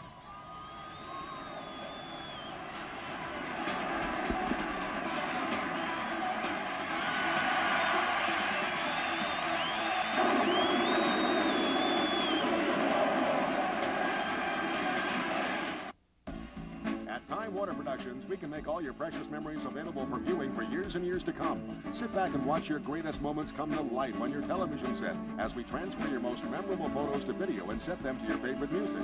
Time Warner Productions can also edit your home movies, making several years flow at a quick pace for all to enjoy. With the help of our friendly staff of experienced editors and our state-of-the-art equipment, you'll get a professional product at affordable rates. So don't wait any longer. Call Time Warner Productions for an appointment today. 10 of the nation's top monster trucks, including Bigfoot, Monster Truck, and Barefoot, come to the nation's home of truck racing, Bakersfield's Mesa Marin Raceway. It's the three-way Chevrolet Extreme Monster Truck National, September 15th, 16th, and 17th. Check out these 1,500 horsepower monsters battle side by side on one of the biggest courses in history. Plus Thunder Trucks, along with the Super TT motorcycles for 3 huge days of motorsport competition. Get tickets at all Valley Tix locations. Stop by your local Carl's Jr. to get your family night coupon, good for half off your child's admission for the three-way Chevrolet Extreme Monster Truck Nationals at Mesa Marin Raceway.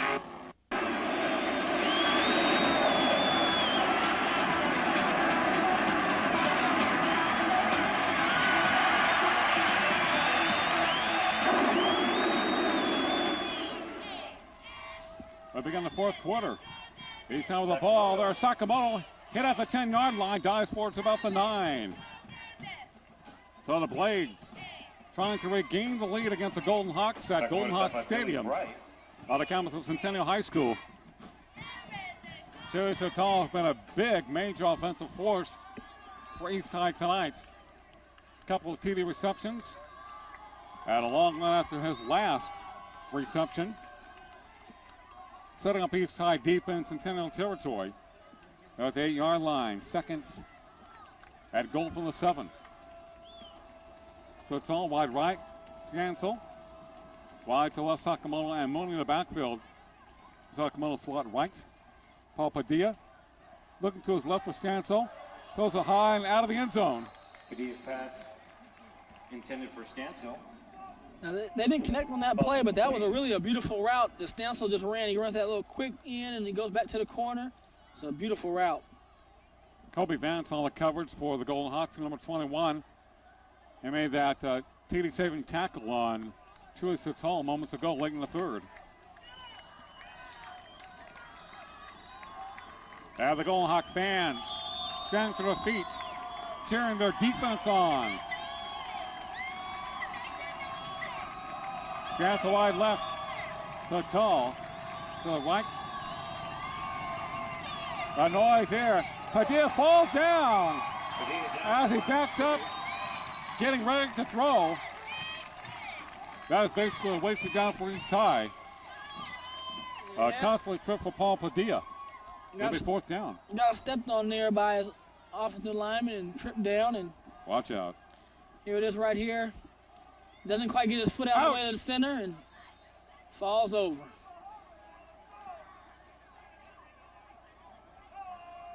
Okay, it'll be another field goal attempt for the Blades. Chris White to attempt a field goal. It'll be a 27-yard attempt. It is blocked. White field goal attempt is blocked by the Golden Hawks. So he is 0 for 2 tonight. And field goal attempt, the first one went wide left. Morales making the hit, making the stop for Centennial. And the Golden Hawk defense, special teams, comes through. And right there, that comes up the middle, and that can't happen right there up the middle. Those linemen got to keep those legs together and stay tight and be strong. You can't let the guy jump through the middle and come make a block. Tony Morales, number 45, making a play for the Golden Hawks. They take over Garner to Williams to the 20-yard line. Gets by him and puts his head down, out of bounds to the 23. This guy's shown quite a bit here in the second half for the Golden Hawks, number 19. Yeah, Williams is trying to be a little bit quicker, so he's having the ability to get outside and have some one-on-one chances where the other backs looked like they were trying to run through 2 or 3 guys at a time. And here he is right here. He kind of just dances to the outside, hesitates, pops out, and straight arms the guy, and then fights for some extra yardage. Tackled by Mooney. 9:55 to play in the ball game. Second and short for the Golden Hawks. Garner, like a mix-up. Tries to throw it, sacked in the backfield. Garner. Had to be miscommunication among the Golden Hawks. Wasn't sure if it was a pitch out or a reverse or what. It didn't look like a pass for a second. And Garner eats it right there, so they were going pretty good.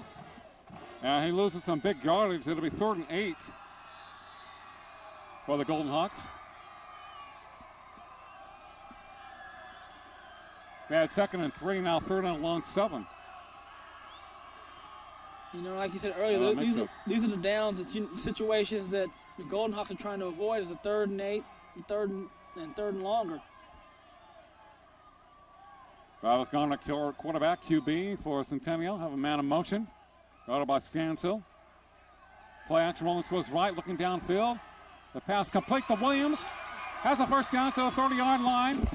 And he is dropped by number 4 for the Blades. But not before he picked up the first down. Williams has been a big offensive key for the Golden Hawks here in the second half.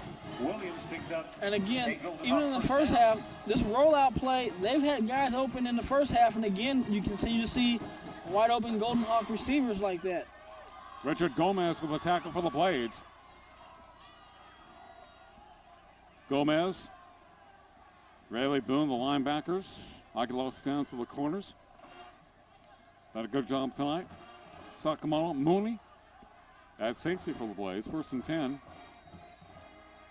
Garner. Lost a high pass, incomplete for Alexander. 1-on-1 coverage by Sakamoto at the 45-yard line. Sakamoto on the coverage. Overthrew it. It'll be 2nd and 10 for the Golden Hawks, 8-2-1 to play in the ball game. You know, they're catching the Blades in man-to-man coverage, and they're doing some minor little crossing routes, and the guys are busting wide open. Just a matter of making that connection with your receiver. Well, we've had a very exciting game to start our coverage this year on Time Warner Cable. This game has been close from start to finish. 2nd and 10 for the Blades. Garner, long count. Alexander in motion. They'll play action rolling to his right. And a pass complete to Alexander. Has a first down and more to the 49-yard line. Aguilar on the Alexander and Garner hooking up this time for a first down for the Golden Hawks. And once again, they're catching him man-to-man, and it's just a hard play for you to trail a guy across the field like that. You know, it's just, and he's getting rid of that ball quick, so the guys are catching the ball have a chance to turn the ball upfield. But that's a hard coverage for a defensive back to go across the field for that long of a time period. Nice short passing game employed by the Golden Hawks. 7:50 left to play in a ball game, 21-21. Garner now rolling to his left, looking downfield. Gets a block, a flag is down to the 45, hit hard down to the 44. Garner keeps the ball. There's a flag on the play. Anthony making the tackle for East High. against East. Defensive holding against East. So that was a plus for the Golden Hawks.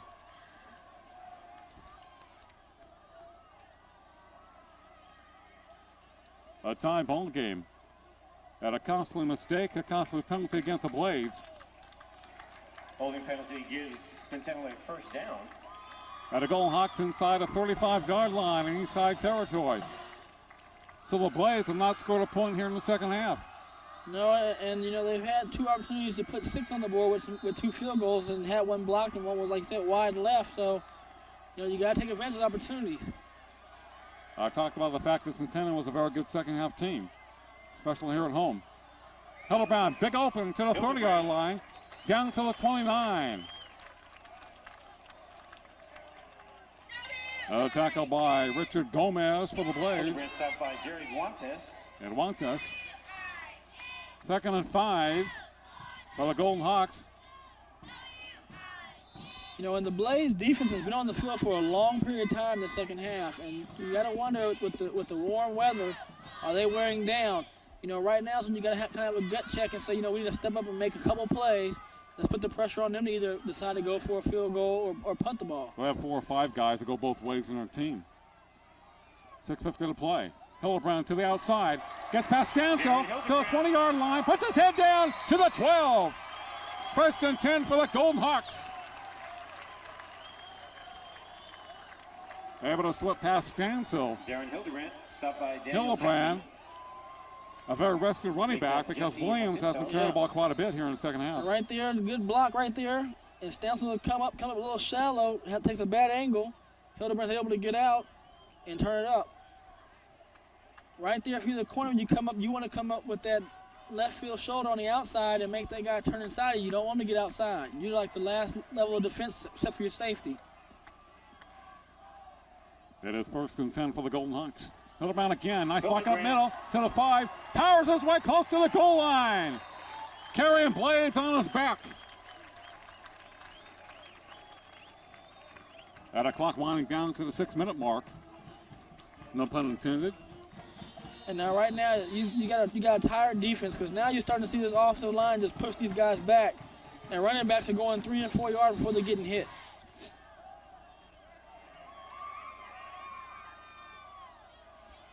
And again, we have some cramping again from one of the East High Blade players. So 2nd and 1 from the 3-yard line. They're definitely keeping the trainer busy on the sideline. 5:56 on the clock. The Golden Hawks at the 2 or 3 yard line.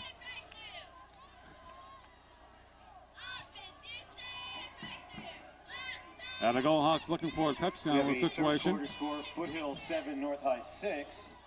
And a late 4th quarter score, Liberty 37, Granite Hills nothing. Number of players who cramped up tonight, Brian. Yeah, that's been the 4th or 5th player for East High to cramp up. We haven't seen one player from the Golden Hawks, but when you have this kind of temperature, that's what you see a lot. The Blades are definitely a tired team here in the second half, as the defense has logged a lot of time on the field.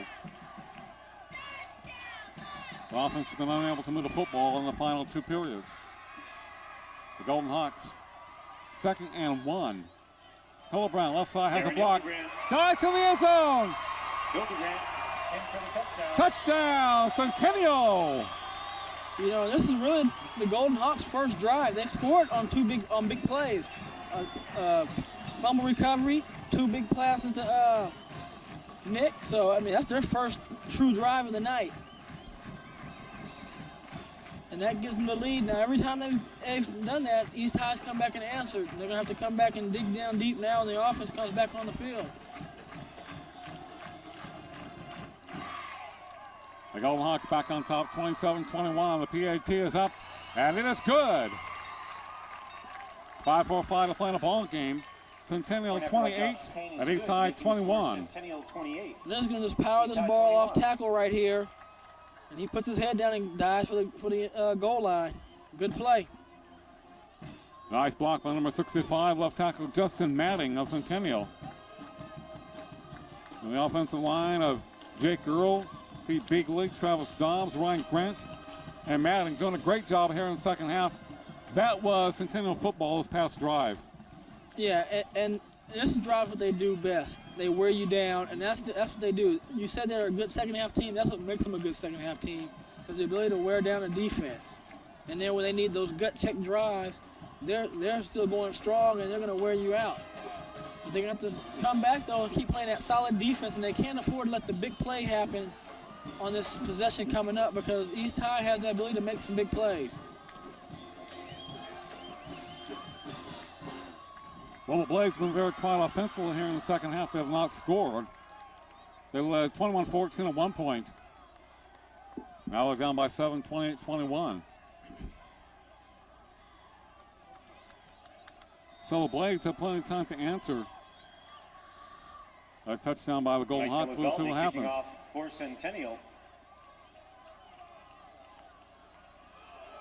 Ball comes to Mooney. Across the 20, 25-yard line. On the run back. Down to about the 31. Mooney and Stansel couldn't decide who was going to return the ball. Yeah, it looked like Mooney just kind of came in to decide he wanted the ball and kind of took it. Gotta want the ball this time of the game. No time to think about it. First and 10 for the Blades at their own 31-yard line. You take it, well, I'll take it. You take it, I'll take it. Let's both take it. He took it right there, and he really did a good job returning the ball, getting the ball field, and almost had a big touchdown return. He could have beat that one man and broke loose. Brandon Woodton of Centennial on the play. Padilla to throw and a pass. Almost picked off. Throw behind Mooney. Pass intended for Mooney's incomplete. It was coming back to the middle of the field. And Padilla threw an out pattern. Holding against East High. Holding against the Blades.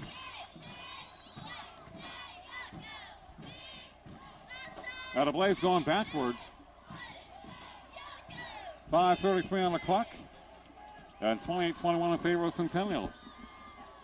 That's not what you want to do. But again, he's going to keep the composure. They have a quarterback who's been in a situation before from last year. You got to just put your faith in him and let him lead your team out. As Paul Padilla operating from the shotgun for East High. 3 receivers to the right, 2 to the left, and Mooney in motion. Pass complete to Mooney in the backfield to the 20-yard line. And the Golden Hawks stringing out very well.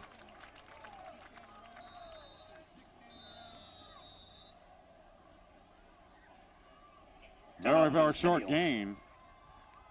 And timeout, Golden Hawks. Second and very long for East High. Even though it was a short gain, the one thing they did, though, they had one-on-one coverage out to the backside to Stansel.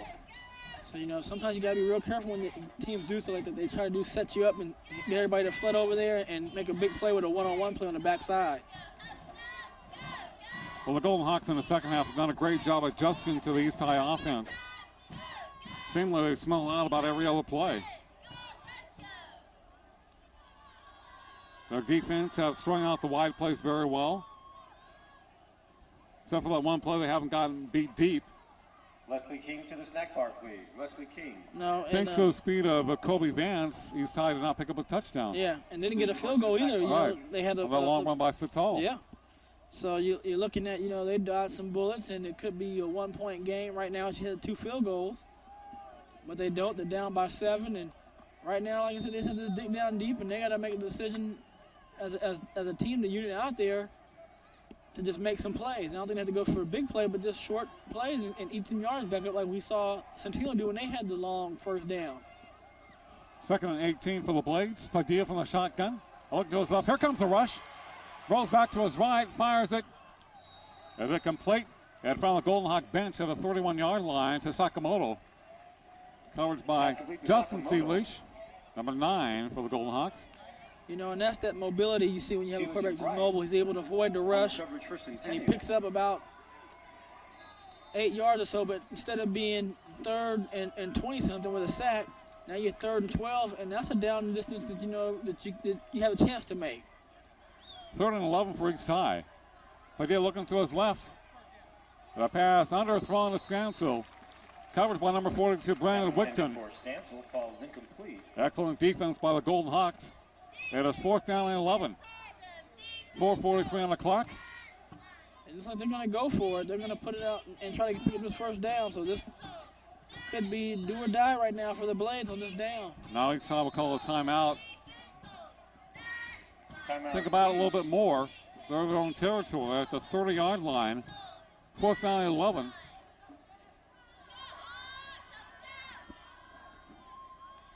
You know, there's a lot of different philosophies that, you know, and thoughts that can go through on a play like this. You know, do you go 2 downs? Your offense will be on the field long. Your defense looks a little tired. Do you keep them out there? Do you punt and take a chance with your defense to hold who's tired, or do you try to pick up the first down now and keep the drive going? If you, our viewers, would like a copy of tonight's game or any other local program right here on CNNSI, Time Warner Cable Channel 31, Digital Channel 106, call us at 322-1941, 322-1941.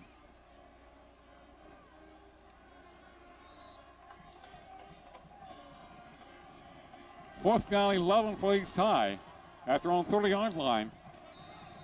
But 4:43 to play in the ball game. Blades down by 7.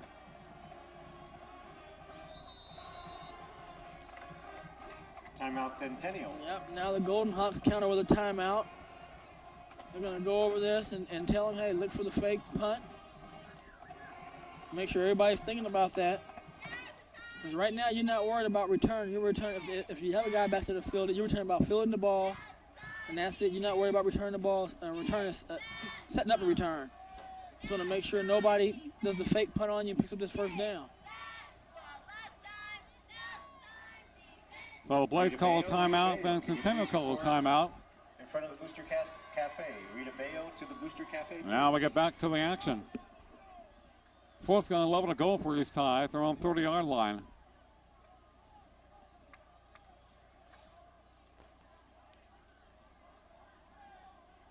We'll see what the Blades try to do in this situation.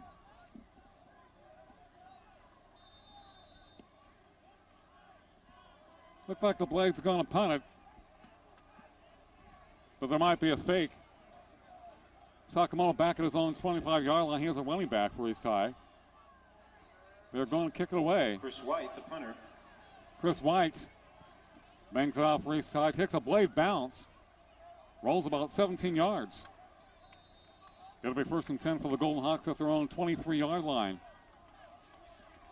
4-3-1 on the clock. Let's go East High D. Yeah, that's going to be the challenge on the other side of the field over there. They're going to have a defense that can hopefully take this team, if you're the Blades, and do 3 and out and force a punt. You know, if you're the Golden Hawks, you got the running game going down. Your offensive line is starting to wear down that defensive line. You just want to pound it out, keep that ball on the ground. You know, who knows? It might open up when you have a pass play, but right now your running game is rolling real well. See if you can grind some first downs out. Travis Garner, the quarterback for Centennial. Go the ball, Hildebrand to the 35.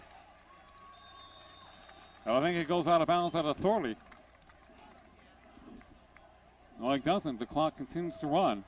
Hildebrand stopped by Boone and Sakamoto. When you're running back for Centennial, you do not want to go out of bounds and stop the clock. No, and he did a good job of getting down. He was getting close to that sideline, and you saw him. He went down. He didn't try to fight it and go for the extra yardage. Pick up 6 on the play. 2nd and 4. That's what Jim Everett, the former quarterback of the Rams, used to do. He never tried to fight for extra yardage. We won't comment on that. Okay, to a 2nd and a long 4 for the Golden Hawks. The clock at 3:45 to play in the ball game.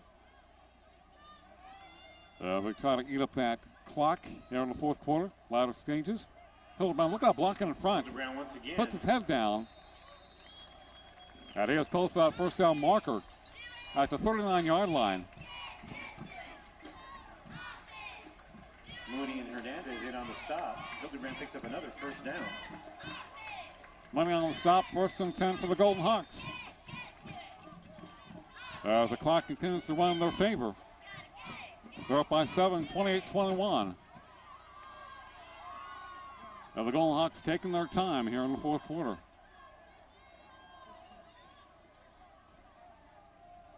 It was 21-14 in favor of East at the half. And Centennial has dominated the final 2 quarters. Hildebrand in the backfield. Maybe gets back to the line of scrimmage. As the clock is under 3 minutes to play in the ball game. It'll be 2nd and 10 for Centennial. Andrew Boone making the initial contact. And the Blades call a timeout. You know, and that's the kind of defensive stop they needed right there. Get some pressure in that backfield and hit the guy deep and hope you can hold him to no yards or 1 yard. And have two more tough defensive stances and punt and see if you can orchestrate a 2-minute drill.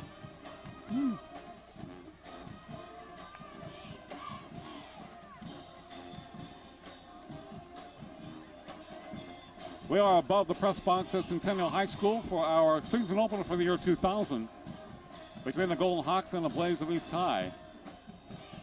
Tough ball game. What a way to begin the new season.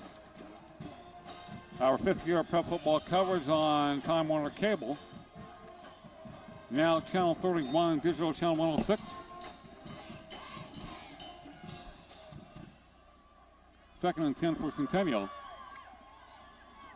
They probably will keep the ball on the ground against a very tired East High defense. A lot of those guys have played offense for the Blades. That's what you think, but you know, been wrong before. Alexander motion, the ball given to Hildebrand. Gains about a half yard, driven back by the Blades. Timeout East High. And Richard Gomez, number 4, has had an outstanding game for the Blades. And a lot of tackles. Yeah, this linebacking crew for the Blades is really a good linebacking crew. They make a lot of tackles. This team tackles real well as a team. You know, you see a lot of times there's 3 or 4 Blades there to make a tackle.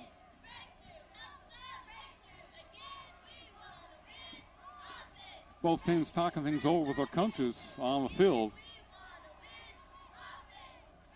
Clock is at 2:59. It is 3rd and 8 for Centennial, so a very big play for the East High defense.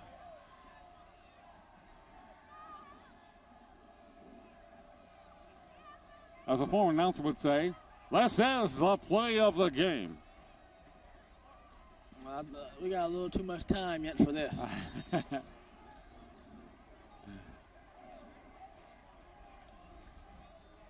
Really a beautiful evening here at Centennial High School tonight. Been getting cooler here in the 4th quarter.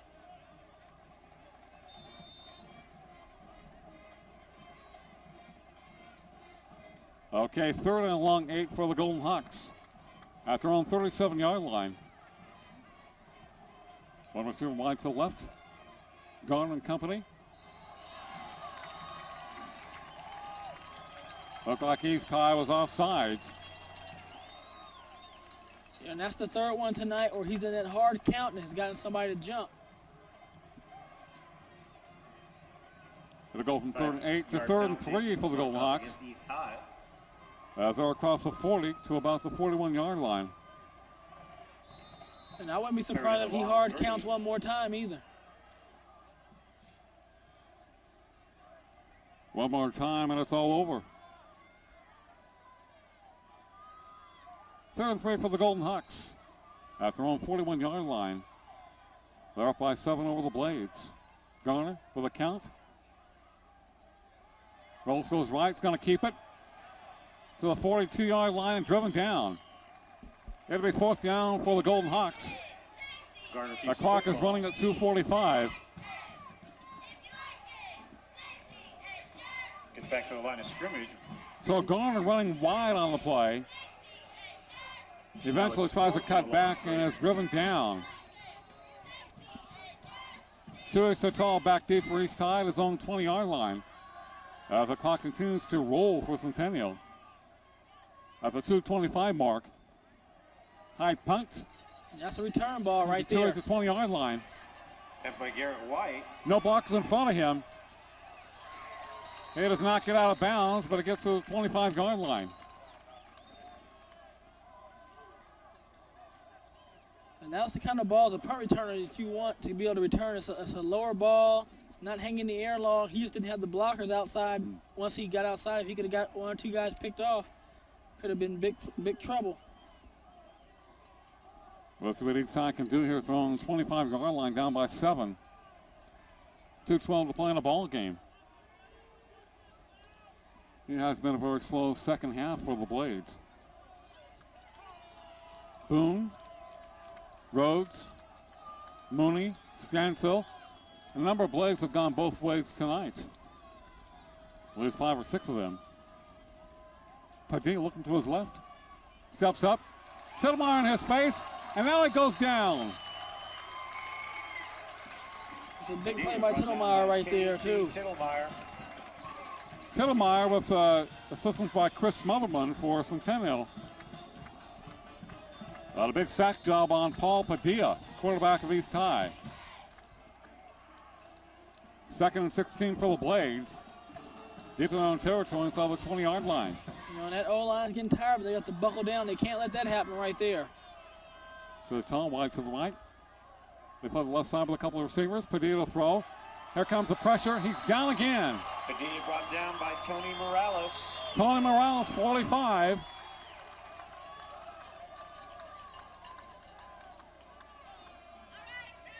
With assistance from Henderson, number 99 for Centennial. Loss of 4 on the play. Another loss of 4 yards. He's going back 1, 2, 3, 4. So he's going to go to a 5-step drop. He doesn't have time. You know, sometimes you want to get big plays back, but a 3-step and get rid of the ball is just as effective at times. 3rd and 20 for the Blades, but he'll throw. Pumps one. His pass complete. It is a first down for the Blades. Chewy Sital across the 40-yard line to the 44. Pass complete to Sital. Good for a first down for East High. Excellent post pattern. Now the reception by Sital. East High remains alive. 53 seconds on the clock at their own 44-yard line.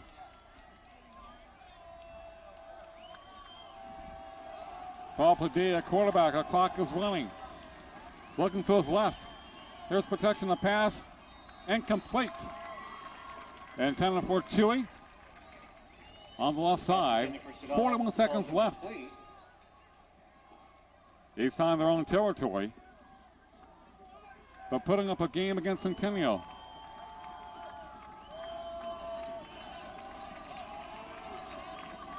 And the Goldhawk fans are rumbling here in the stands.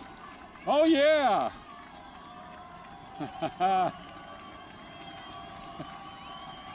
know, they're going to have to run something to the sideline. They don't have much time left. They need to make a catch, get out of bounds. Well, the call wide left for the Blades. Padilla looking at direction. He's hit and dropped at the 38-yard line. Brought down by Nate Henderson. Nate Henderson.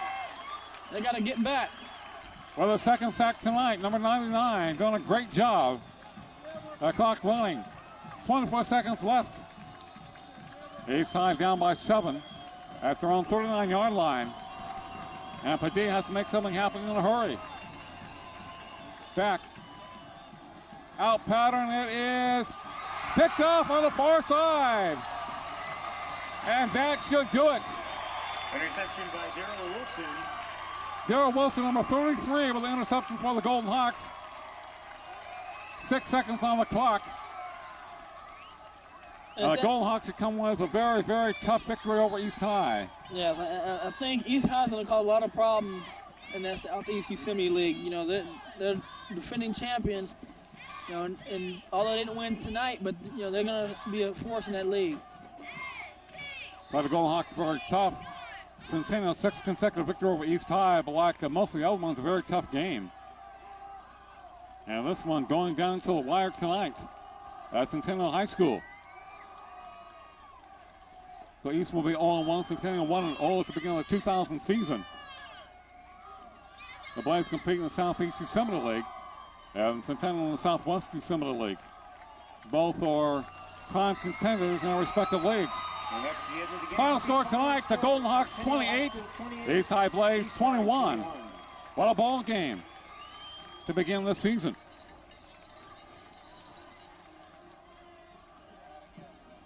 Here's that play right here. Safety comes over, makes a nice interception, and that does it. That puts it in the bag. Final score 28-21 in favor of Centennial. You've been watching the Prep Football Game of the Week right here on CNNSI, Time Warner Cable, Channel 31, Digital Channel 106.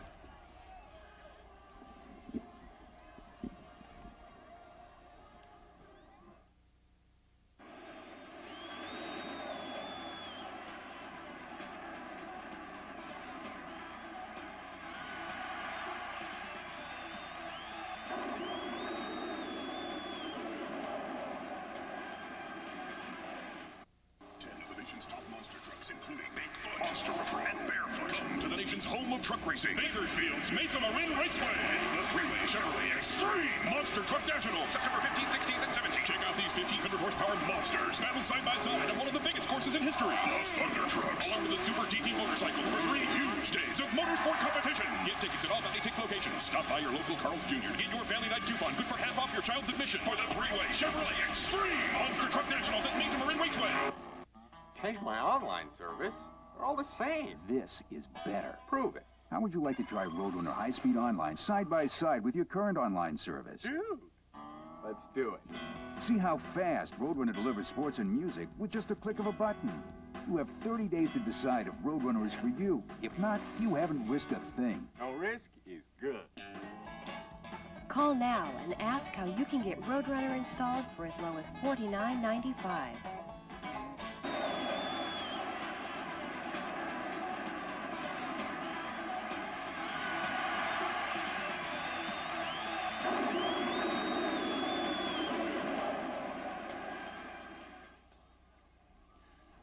At a final score tonight from Centennial High School, the Golden Hawks 28 and East High 21. And the season opening game of Time Warner Cable's coverage of prep football this year, Brian.